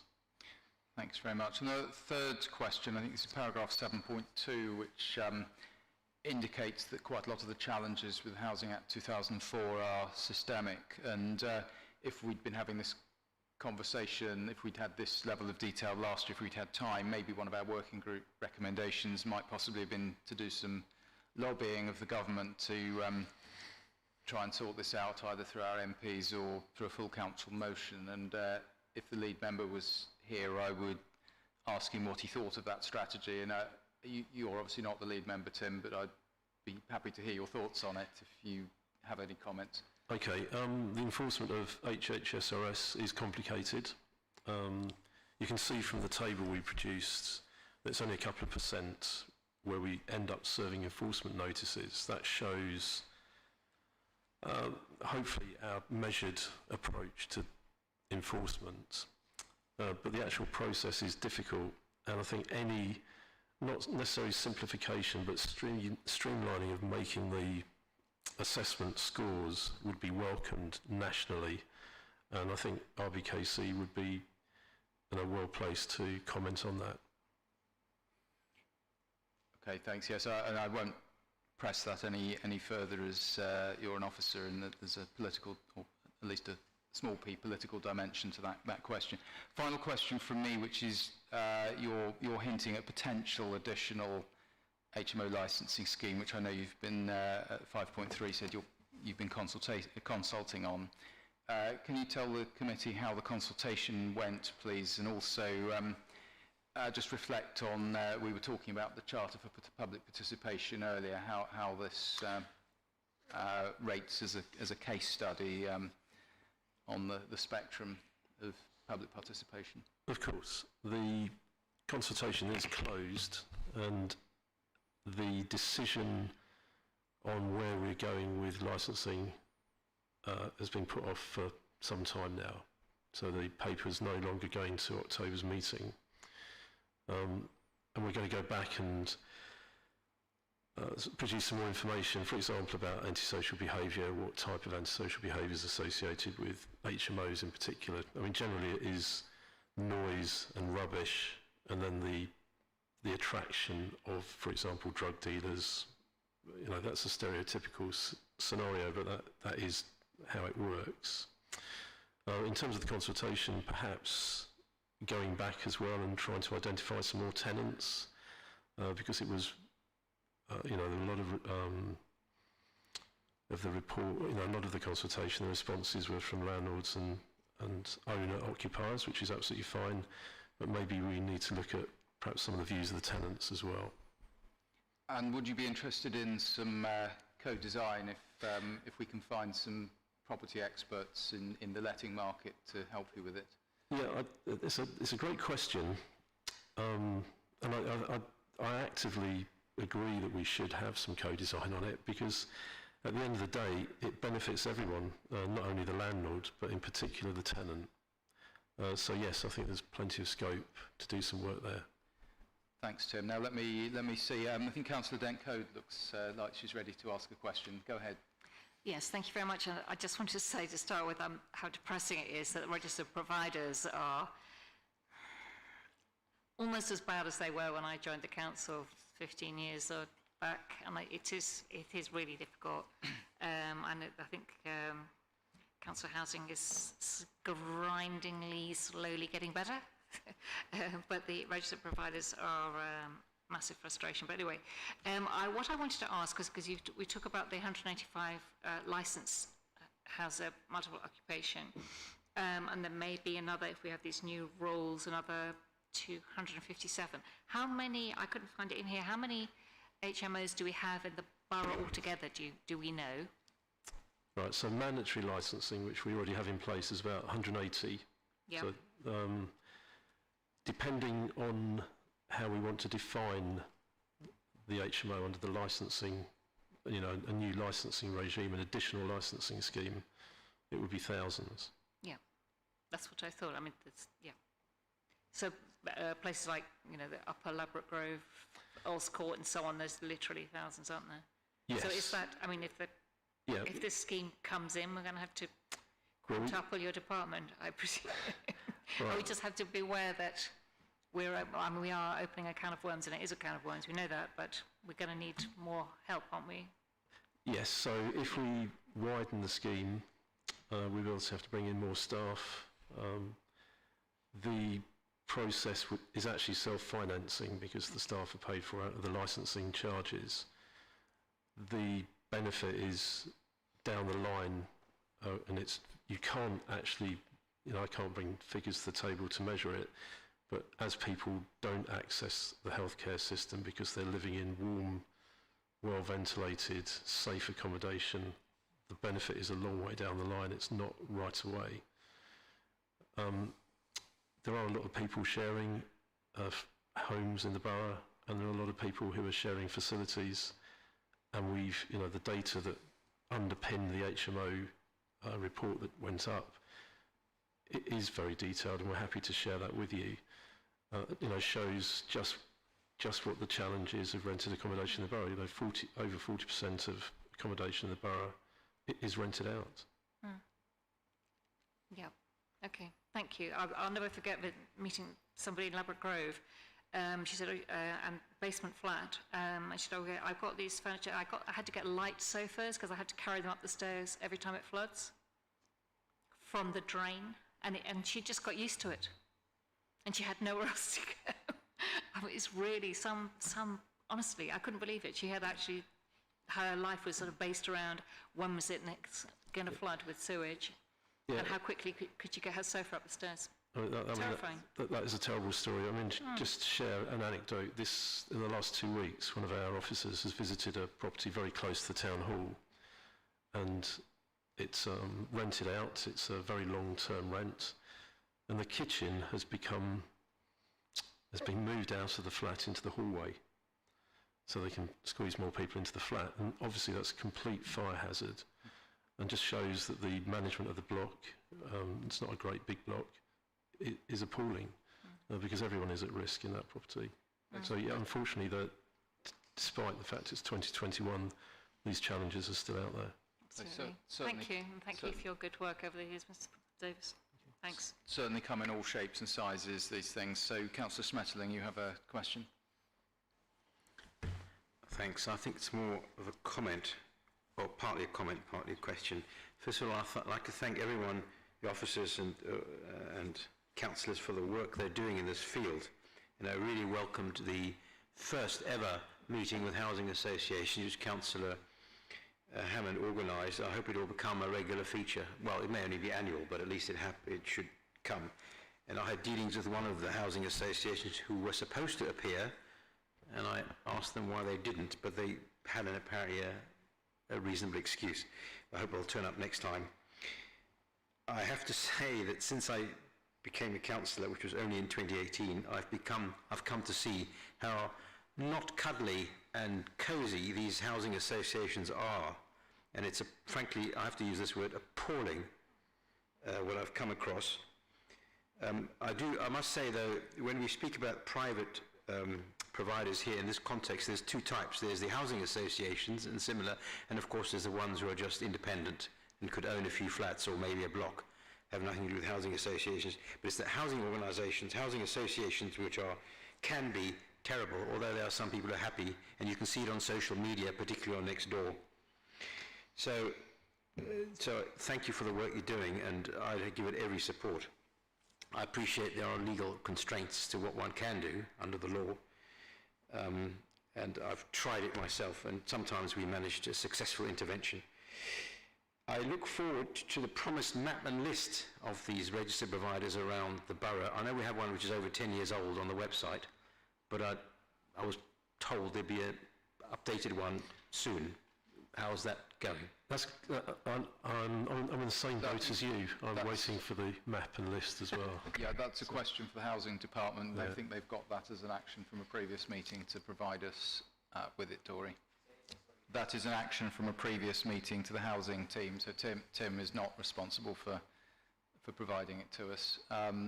You didn't have a question, that was just a comment, Dory. Does anybody else on the committee? Well, the question was simply when it's available, but it's not. Yes. Okay. Does anybody else have a question for Tim on this paper before we move on to the second paper? In which case, Tim is off the hook. Thank you very much indeed for presenting to us. There's obviously a lot of work to do, both under the current legislation and redesigning the policy in a way that that works and can be effective. So the second paper from the Housing Department, from Deputy Leader, is all the other recommendations.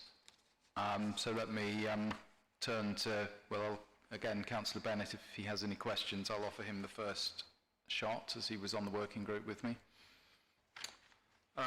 No, just to, no questions right now, but just say just to say, yeah, thank you to the department for going through each one of their recommendations, and I thought broadly giving quite thorough answers, and I'm sure the details that we can follow up with, but nothing that I want to raise right now. Thank you. Thanks very much, and I'll certainly echo Councillor Bennett's thanks. Just one point of detail from me, that the tenancy strategy, which is referenced a couple of times, and I think we're timetabled to see it in this committee in December. Could you just, Kim, outline the timeline for the tenancy strategy overall, please? I know you might have, you also referenced it earlier, but just to jog my memory, please.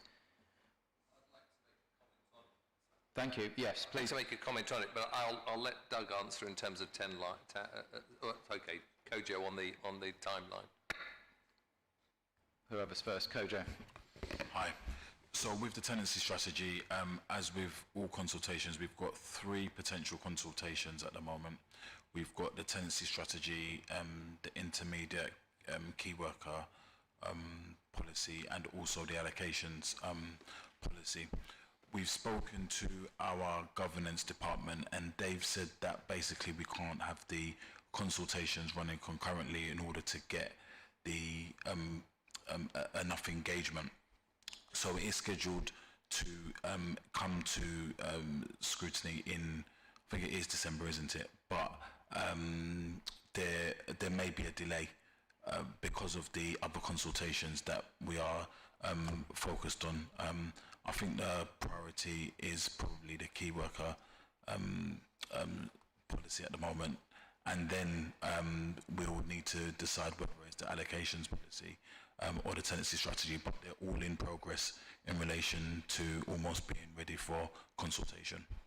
Thanks, Kojo. I did pick that date out of the committee's timeline, and of course, if the report isn't ready for December, we won't be thinking about it then. We'll consider it when it is ready. So, Doug, I think you had something to add as well, or Kim. Yes, and I apologise for not giving you a chance to introduce. They're so disparate, these recommendations and these questions, that, but please do give us a... No, just a quick reference in terms of the, from the tenancy strategy. I think it's fair to say that the Working Party has ruffled a few feathers with our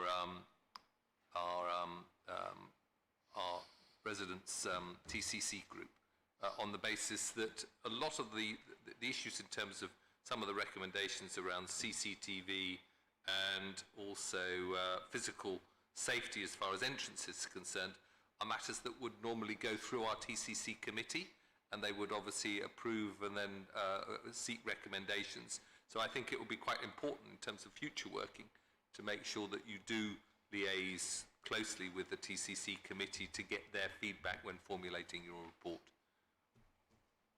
Thank you. Any questions from members of the committee? Councillor Dent-Cote. Thank you. Just a quick one. I can't understand how people want CCTV when there's social behaviour, crime, etc. The issue often is, if something unfortunate does happen, who watches it? Because there's nobody. Often people think that there's a team of policemen watching it, watching out for crime. But of course, that doesn't happen at all. And if something happens on a Thursday or was it a Friday night, you almost have to watch it in real time. And it's whoever does that. It's hugely time-consuming, and I don't know. I'm just interested to know what arrangements we have. We're going to put CCTV up in all kinds of places. Where is somebody not necessarily going to watch it, but find the bit where somebody is taking something or thumping something, whatever it may be, in a whole week's worth of people coming and going. It is a problem. So I just was wondering what the arrangement was, if you know.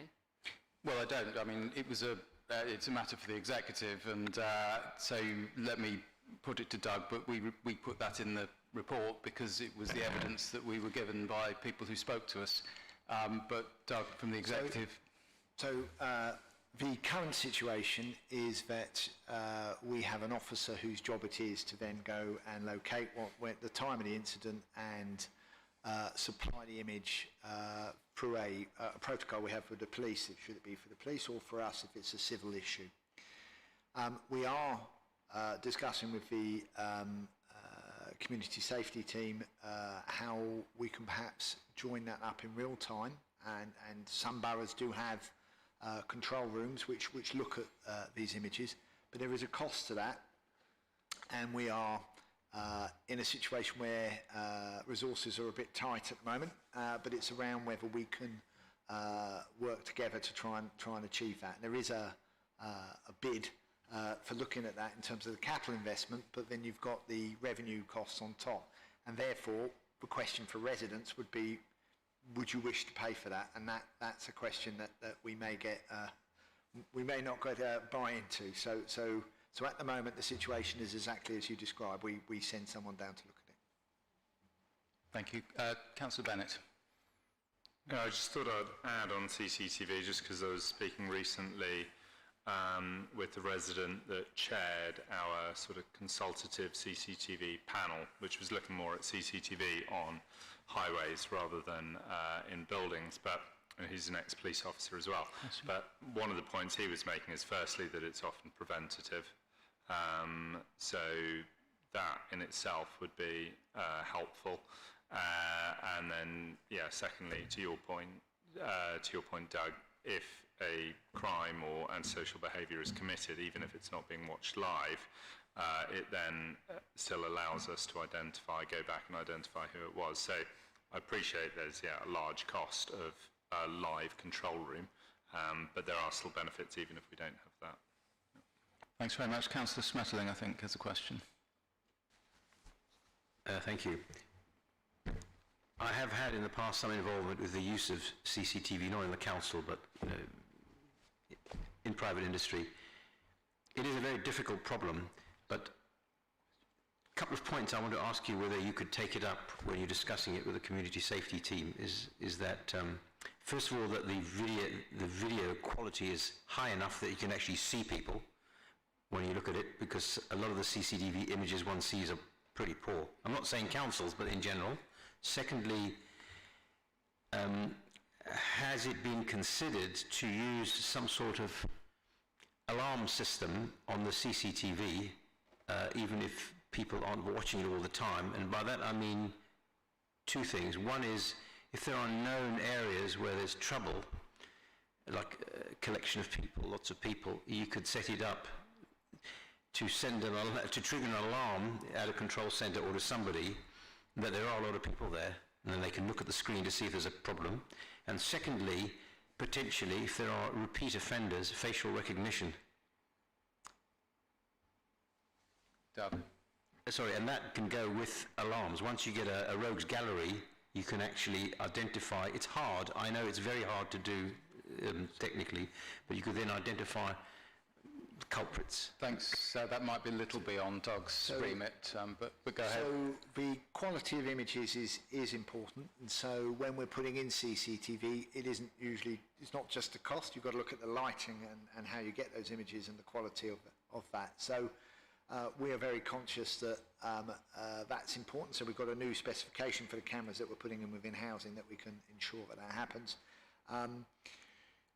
What I would say, though, in terms of cameras and the technology, they continue to evolve, and certainly we have a number of concierges, 3, and we've got one estate which is voted to put in a concierge. So that is monitored in real time in those areas, and cameras can be set in terms of motion. So if there's a motion within that camera, especially for housing cameras, it's easier than public realm because we don't have that many people moving around. So they can be set in a way that people can, the person looking at them will flag up. So facial recognition, I'm not an expert in that area, but I'm sure that's a technology that is probably not too far away.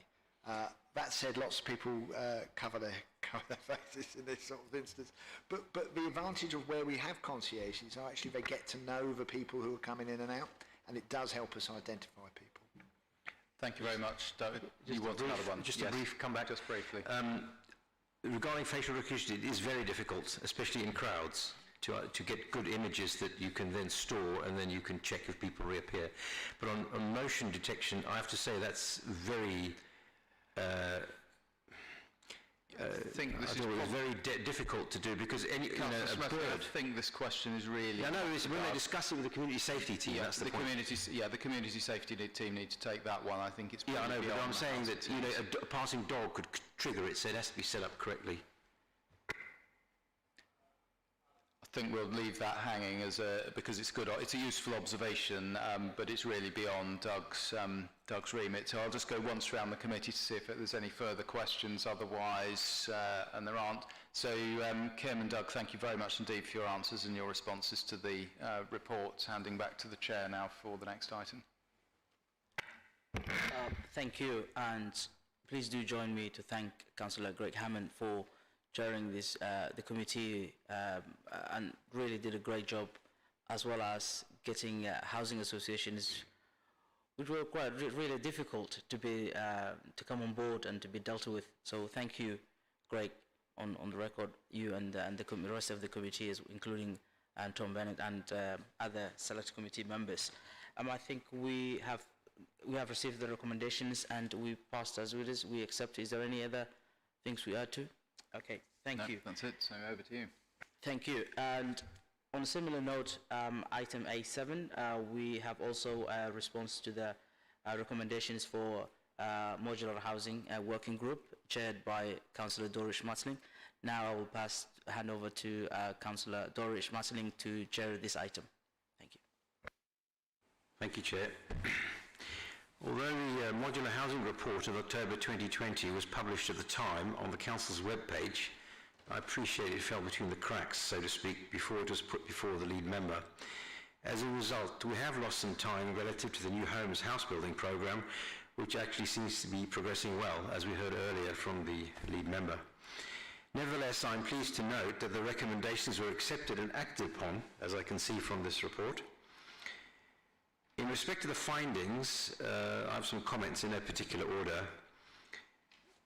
The Bondchurch and Faraday Road scheme, it's interesting that it was identified as being MMC, or modern methods of construction, or modular housing. After all, as it says in the report, there are different types of modular housing construction, and it's a question of definition of what you mean. It can be all of it, part of it, and so on. Anyway, my initial impression also from ward councillors had been that it wasn't MMC, but I'm glad it was properly followed up with Catalyst. It has come in for criticism, that estate. Some suggestions and comments is that cost overruns, as identified there, as I think Lambeth reported, can happen anywhere, so it's interesting to note for one case, but I'm not sure it means very much. Secondly, cladding issues were brought up. Of course, this is a very relevant subject here in the borough. But again, I'm not sure how important that is because, for example, London Borough of Lambeth specified brick as cladding.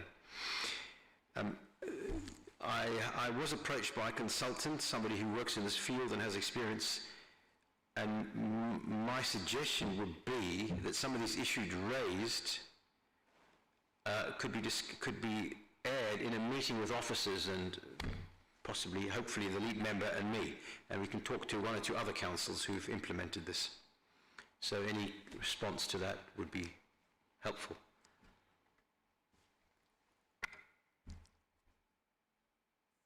Oh, okay, sorry. Sorry.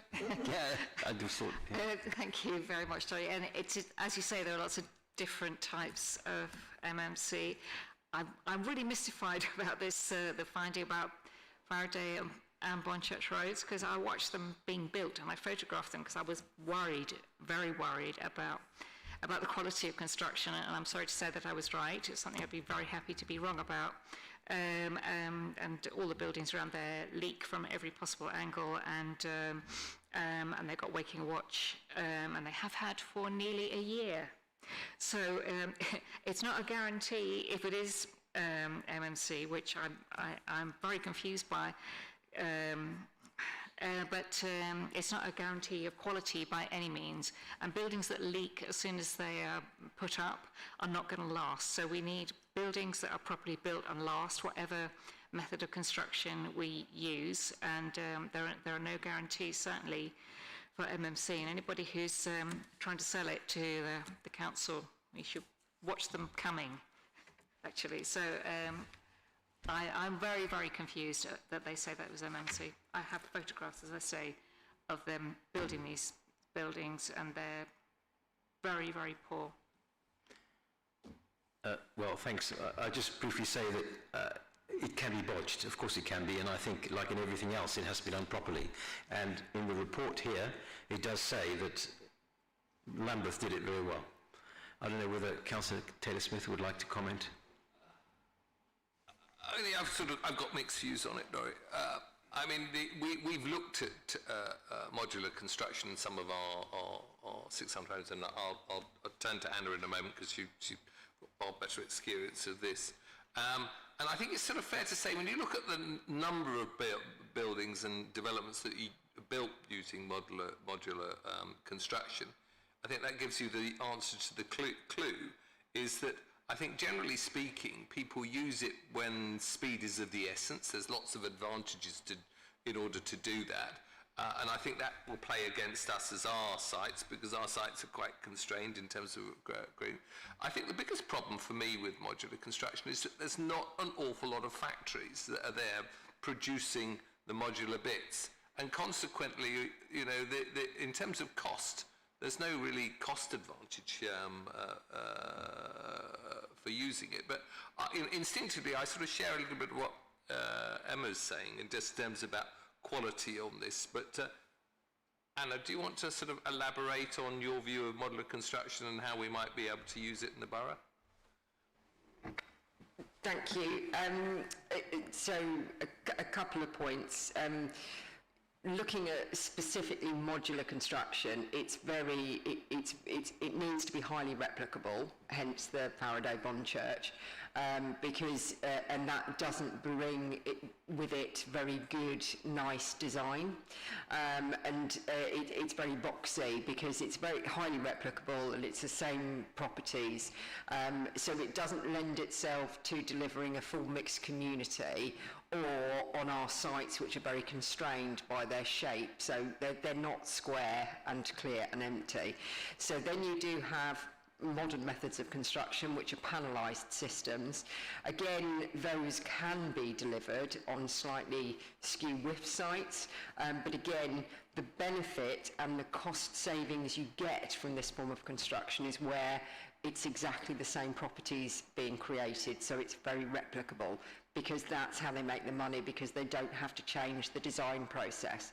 So you are getting exactly the same, you know, and they are making very small one-bedroom properties. Well, they're not small, but they are one-bedroom properties, and that is not a demand we have for the properties that we want to deliver.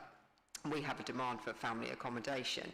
I think the third thing to point out is that while it is very cheap to deliver, because it's highly replicable, and if you make enough of them, it's brilliant, but the problem is that there aren't many contractors actually delivering it, and a contractor, so a company will come and sell the dream, then a contractor will come and do the work. If that contractor then fails, because more often than not they're small, to get another contractor on board with the same skill set and experience of either panelised or modular construction is actually very high cost, because you've got a closed market with not very many people doing it.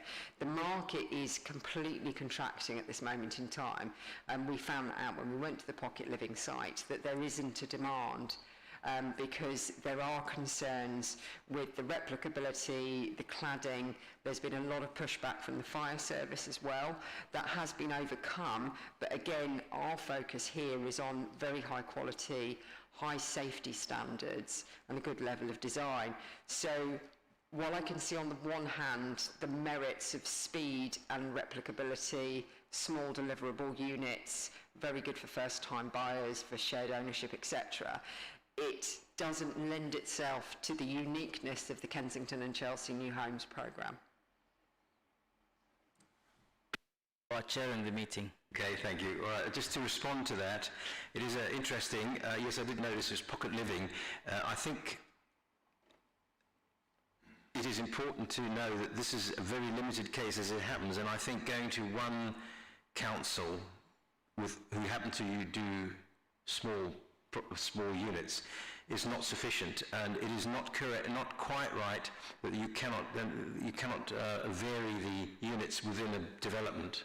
You can, as I found out, and so my recommendation really is that we should explore this more, and if we come to the same conclusions, then so be it.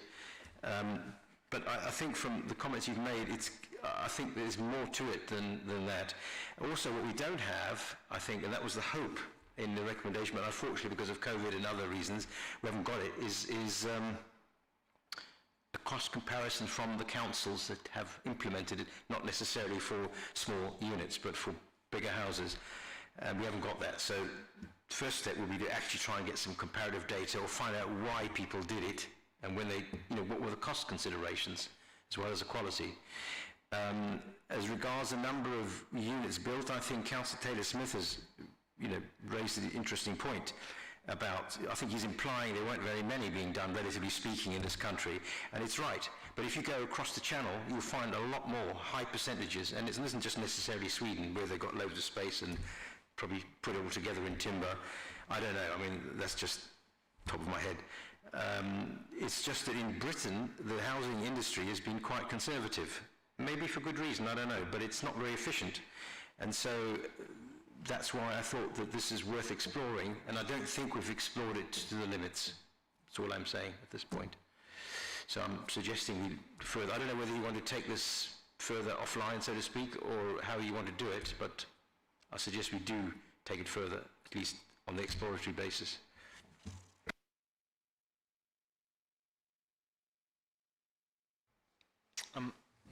Any comments? Any response from Ms. Bendo or Councillor Taylor-Smith? I know we've done it before, but I don't think it was explored fully.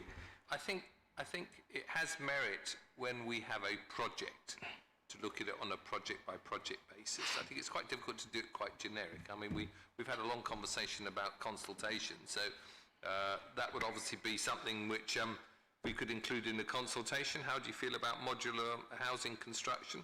I mean, from what I see, I think the point, that, I don't really have anything to add to what Anna's saying in terms of the point. I think also in terms of your comment about it extensively used in continental Europe, again, a lot of that is timber, and I'm not sure what our residents would feel about having homes built out of timber. but that's something which we could obviously tease from them when we talk to them. I know I've got a chum of mine who's got a one of these Hofhausy things that have been built, and it's amazing in terms of insulation and how quickly it builds. But the systems that I've seen tend to be single units. I couldn't see anybody who's doing a sort of timber modular block of flats. But anyway, but I think we could certainly take it away on a specific, where we have a specific project that we could look at as a cost comparison.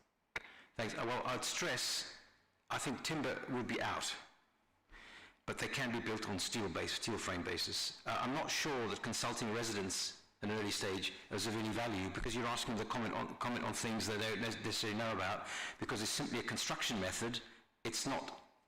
You design a property, and then it doesn't matter how you make it, so long as it's made properly, I would have thought.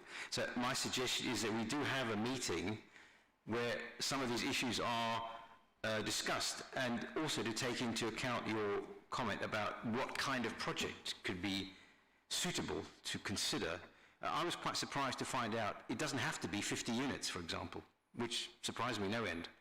You can actually do at least partial off-site construction, which was helpful, on much smaller units. Even Silchester Arches could be suitable.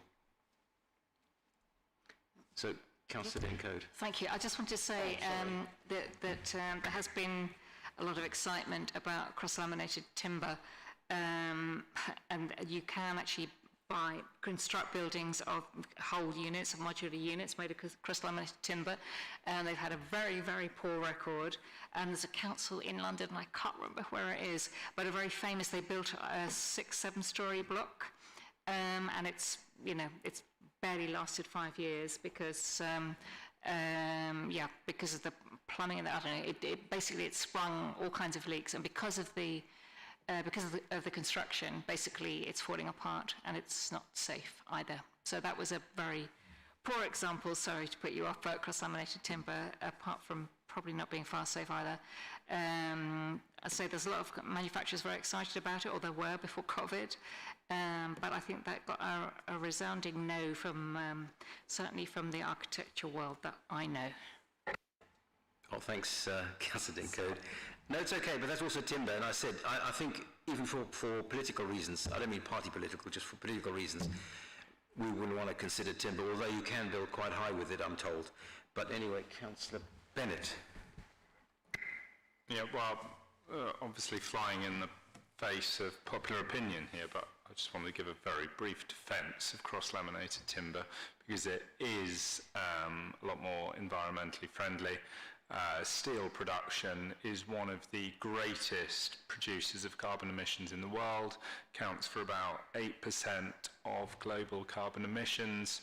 Within the UK, it's similar. I think Port Talbot alone counts for 1% of our national carbon emissions, and they build incredibly successfully with cross-laminated timber in countries across the continent, particularly in Scandinavia, Germany. They don't have a higher fire risk when done properly, and it's a great sustainable material. I mean, humans have been building with timber obviously for thousands of years. If you don't laminate it properly, if you leave it exposed, it can have lots of problems. But if you do it properly, I think it's well worth considering. And as I say, I'll just highlight one more time, because it does cut carbon emissions, and we've got to be highly focused on that. Thank you. Thanks, Councillor Bennett. I agree with you. It's just in this borough it could be difficult. That's all I'm saying. I don't disagree that it's good, it's fire safe, can be fire safe, and so on. But could we just to end this little bit, could we just maybe agree that we do have a meeting with officers and maybe Councillor Taylor-Smith and hopefully me to air these various issues that have been raised? I mean, they're very valid points, of course, and they should be discussed maybe in a forum where more information is brought in. Could we agree with that? And then we can decide on a date some... I'm very happy to agree to have a meeting to discuss. Okay. And I will try and keep an open mind. That's all I'm asking for at this stage. Thank you very much. Okay. Thank you. Thank you. Please do join me to thank Councillor Doris Marceling for really resisting on this and for your continued chairmanship on this issue and ultimately trying to provide housing for our residents. So thank you and all the officers who have contributed to this item. So if we move to now item 8, leaseholders. As you're well aware of, we also look into the key decisions. So this item has been flagged for our intention. So if we can please look into this, and I do welcome Councillor Taylor Smith to give us a brief introduction, very brief introduction on this item. See, it will be very brief. And really just to say, obviously, one of the byproducts of our £470 million we're spending on capital improvements is, as it sets out in here, we've got a large percentage of leaseholders, 2,568, and we're very conscious of the impact that this could have on some of them. Some of the estates that we are doing work on, the bills are likely to be incredibly substantial. And we have to be mindful of that and how we might support them as a council.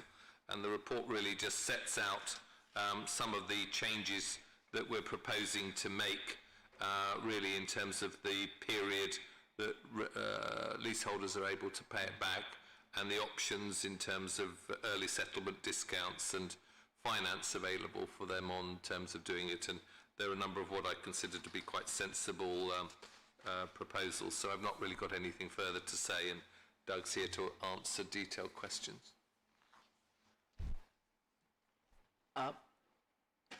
Yes, Councillor Greg Hammond, followed by Councillor Dan Coates. Thanks very much, Chair. I mean, the report and the results seem sensible and pragmatic, and there's an element of co-design I noticed with the leaseholder panel. Can you tell us, please, what when this will go to a wider consultation across the whole, because you've got 2,500, or what would be your plans to, if any, to do that? So, so this is a review of our existing arrangements, so it's not a full review. And we did discuss this in terms of whether we should get this approved as policy, or whether basically the panel is made up of leaseholders who've expressed interest so it goes out to about 100 people, and then they will comment on what we do, and there's been some focus groups that have looked at that. But the point is, we're sending out bills now, so what we really want to do is try and expand these as quickly as possible. If we can do that, that means that leaseholders can avail themselves of those repayment options now, as opposed to the previous one. So that's the sort of dilemma that we're in. So we've involved residents in this. We can't. I mean, I think it's worth noting that we can't be in a position where we blatantly subsidise leaseholders from what tenants pay.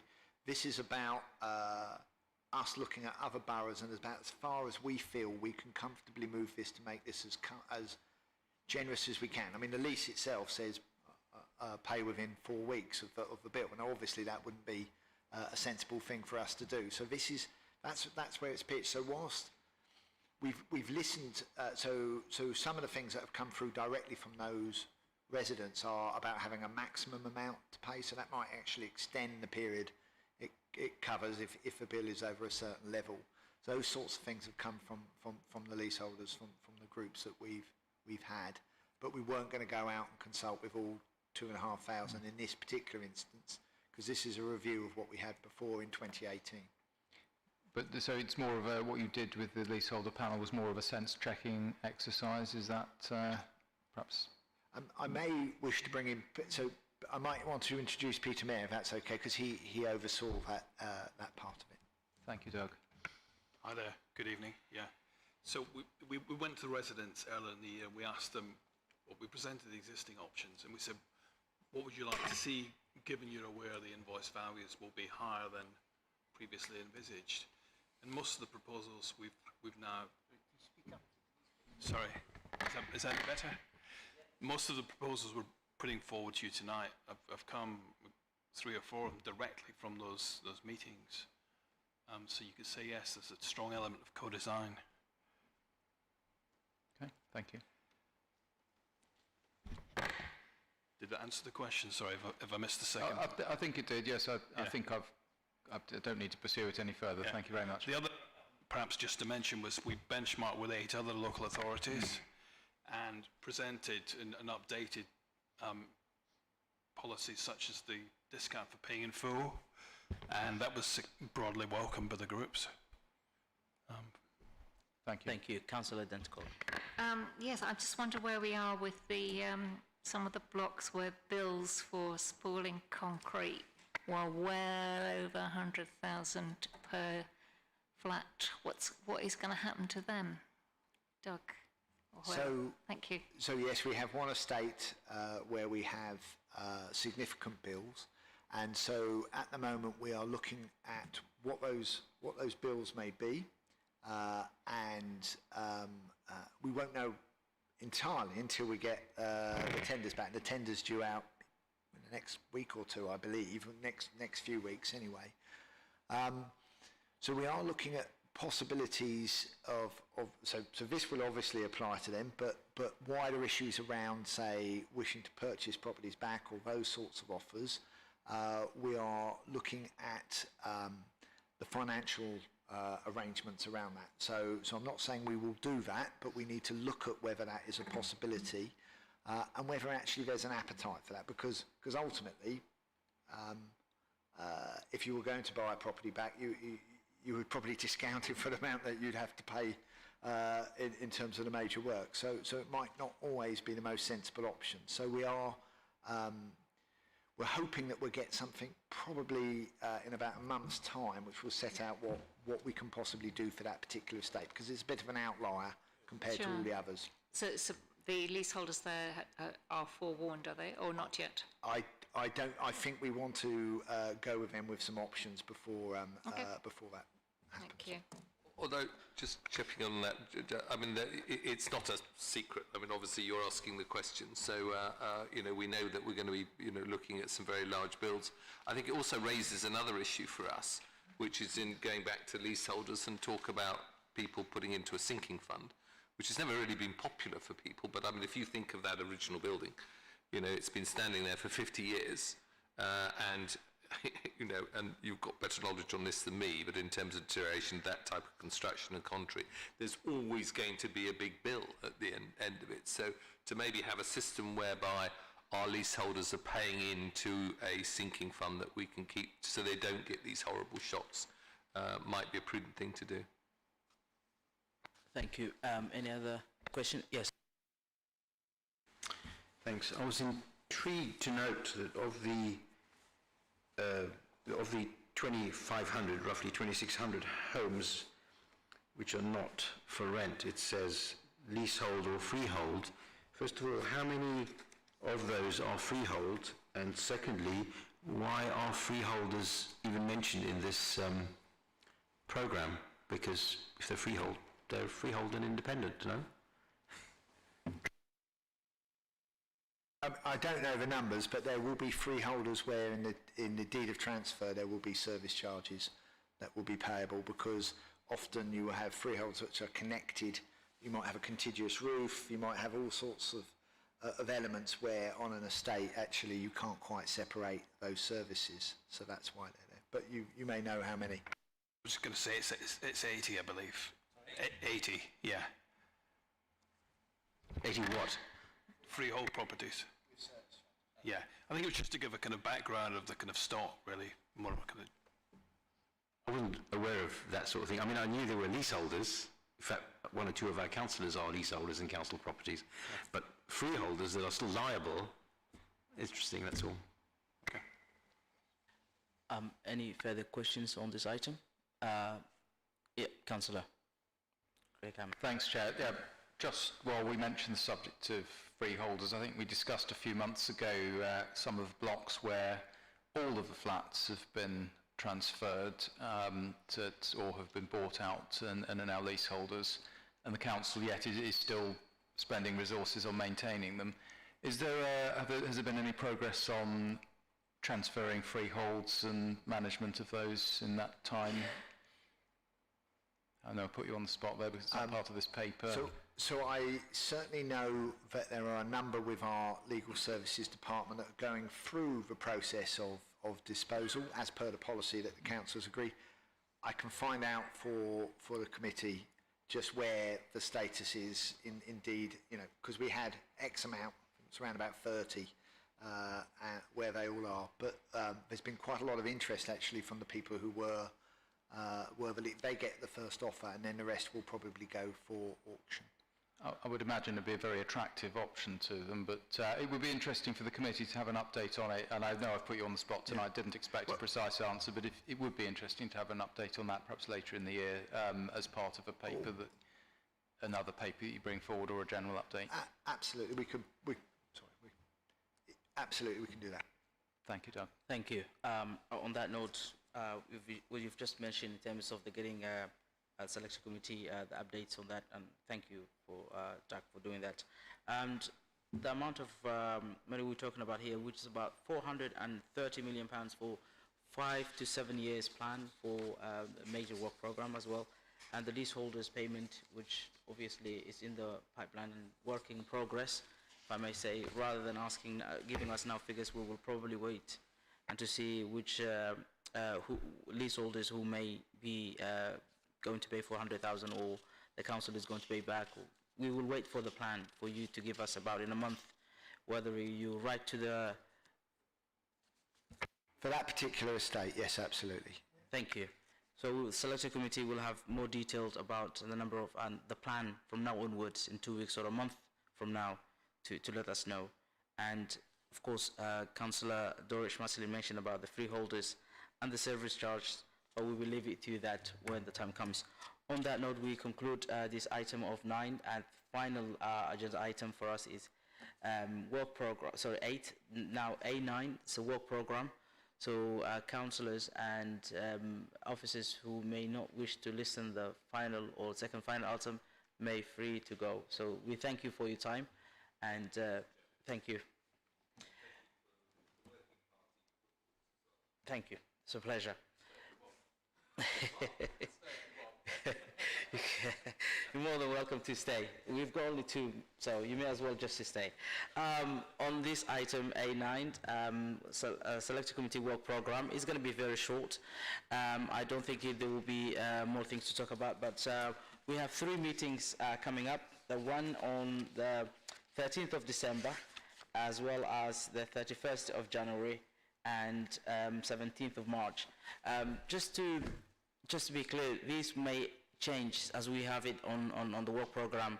We have to allow flexibility. We may need some to change around, and some of the items that are now on the work program may well be changing. So if there is a change, I will let you know as the chair. However, just one proposal. Since next year is an election year, we may not have a working group and the chair of working group concentrating. So I would like to hear from the select committee members a proposal to have 1 day or half a day conference style scrutiny where select committee members can get involved in terms of the working group. Rather than having a working group, we can look into the communities, and as we're well aware of, the communities hasn't been scrutinized much last year. So what we wanted to do is to look into different areas of communities, for example, the Grenfell Assembly, the food insecurity, as well as the grants that has been made, the process of the grants that has been made. And I do welcome your comments to have 1 day or half a day scrutiny conference rather than a working group. The floor is now open to you, anyone. I welcome Councillor Greg Hammond for his comments, followed by any other councillor who wishes to speak on this. Thank you. Yeah, thanks very much. I think in terms of a working group, I think the realism of, I mean, I don't think it'd be realistic to set up a working group today and have it finished in time, because we have to finish early this year because of the election, and inevitably it takes probably 4 to 6 weeks to get a working group going from the moment it's set up. So there wouldn't be very much time for a working group to do anything really meaningful and useful this year. But having seen some conferences done by select committees over the last 3 years, they can be very useful. We certainly did one we've done one in housing, and that was good, and we did one in family services when I was on that committee. So I think I really welcome the idea of doing a half-day conference on communities and perhaps getting some community organisations in. We'd have to think about what questions we're going to put to them, so it's a focused day.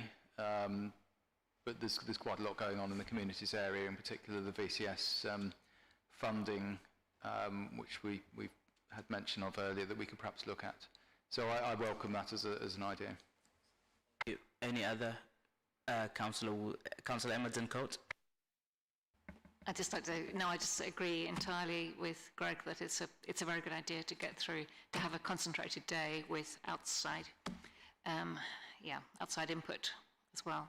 I think would be excellent, early in the year, presumably, January, February.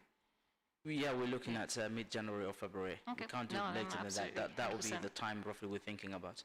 Any other comments from the selection committee? Your silence tells me that you're happy with the plan, so we will go ahead and ask officers to hopefully work on a day that we can all come together, and 2 councillors probably co-chairing with one section of the area that we're looking at, and then come back together as a whole, and then hopefully have the recommendations on the day. Once again, I thank you, and before I forget, thank you, Councillor Mary Stress, for attending our meetings right at the back and listening, and if you have any comments, we would appreciate your comments. Any comments from you? I think conference is a good idea, but give Anne Siren, when you get a date, let Anne know quite early on so she can block off the time. That's all. Thank you. That's a valid point. I think we should let the lead member for communities to know in advance once we know the date, and we will work together. I will be communicating with select committee members to set agenda for that day. So it will not be just something that as a chair will do. We will all contribute and how we want to see that day of scrutiny or a conference. And on that note, I would like to thank officers for supporting the selection committee members, ever present, for your time and for really the work you put in, and I appreciate for all the supports you give us, and especially me as a chair and the vice chair, of course, when I'm not here. So thank you, officers.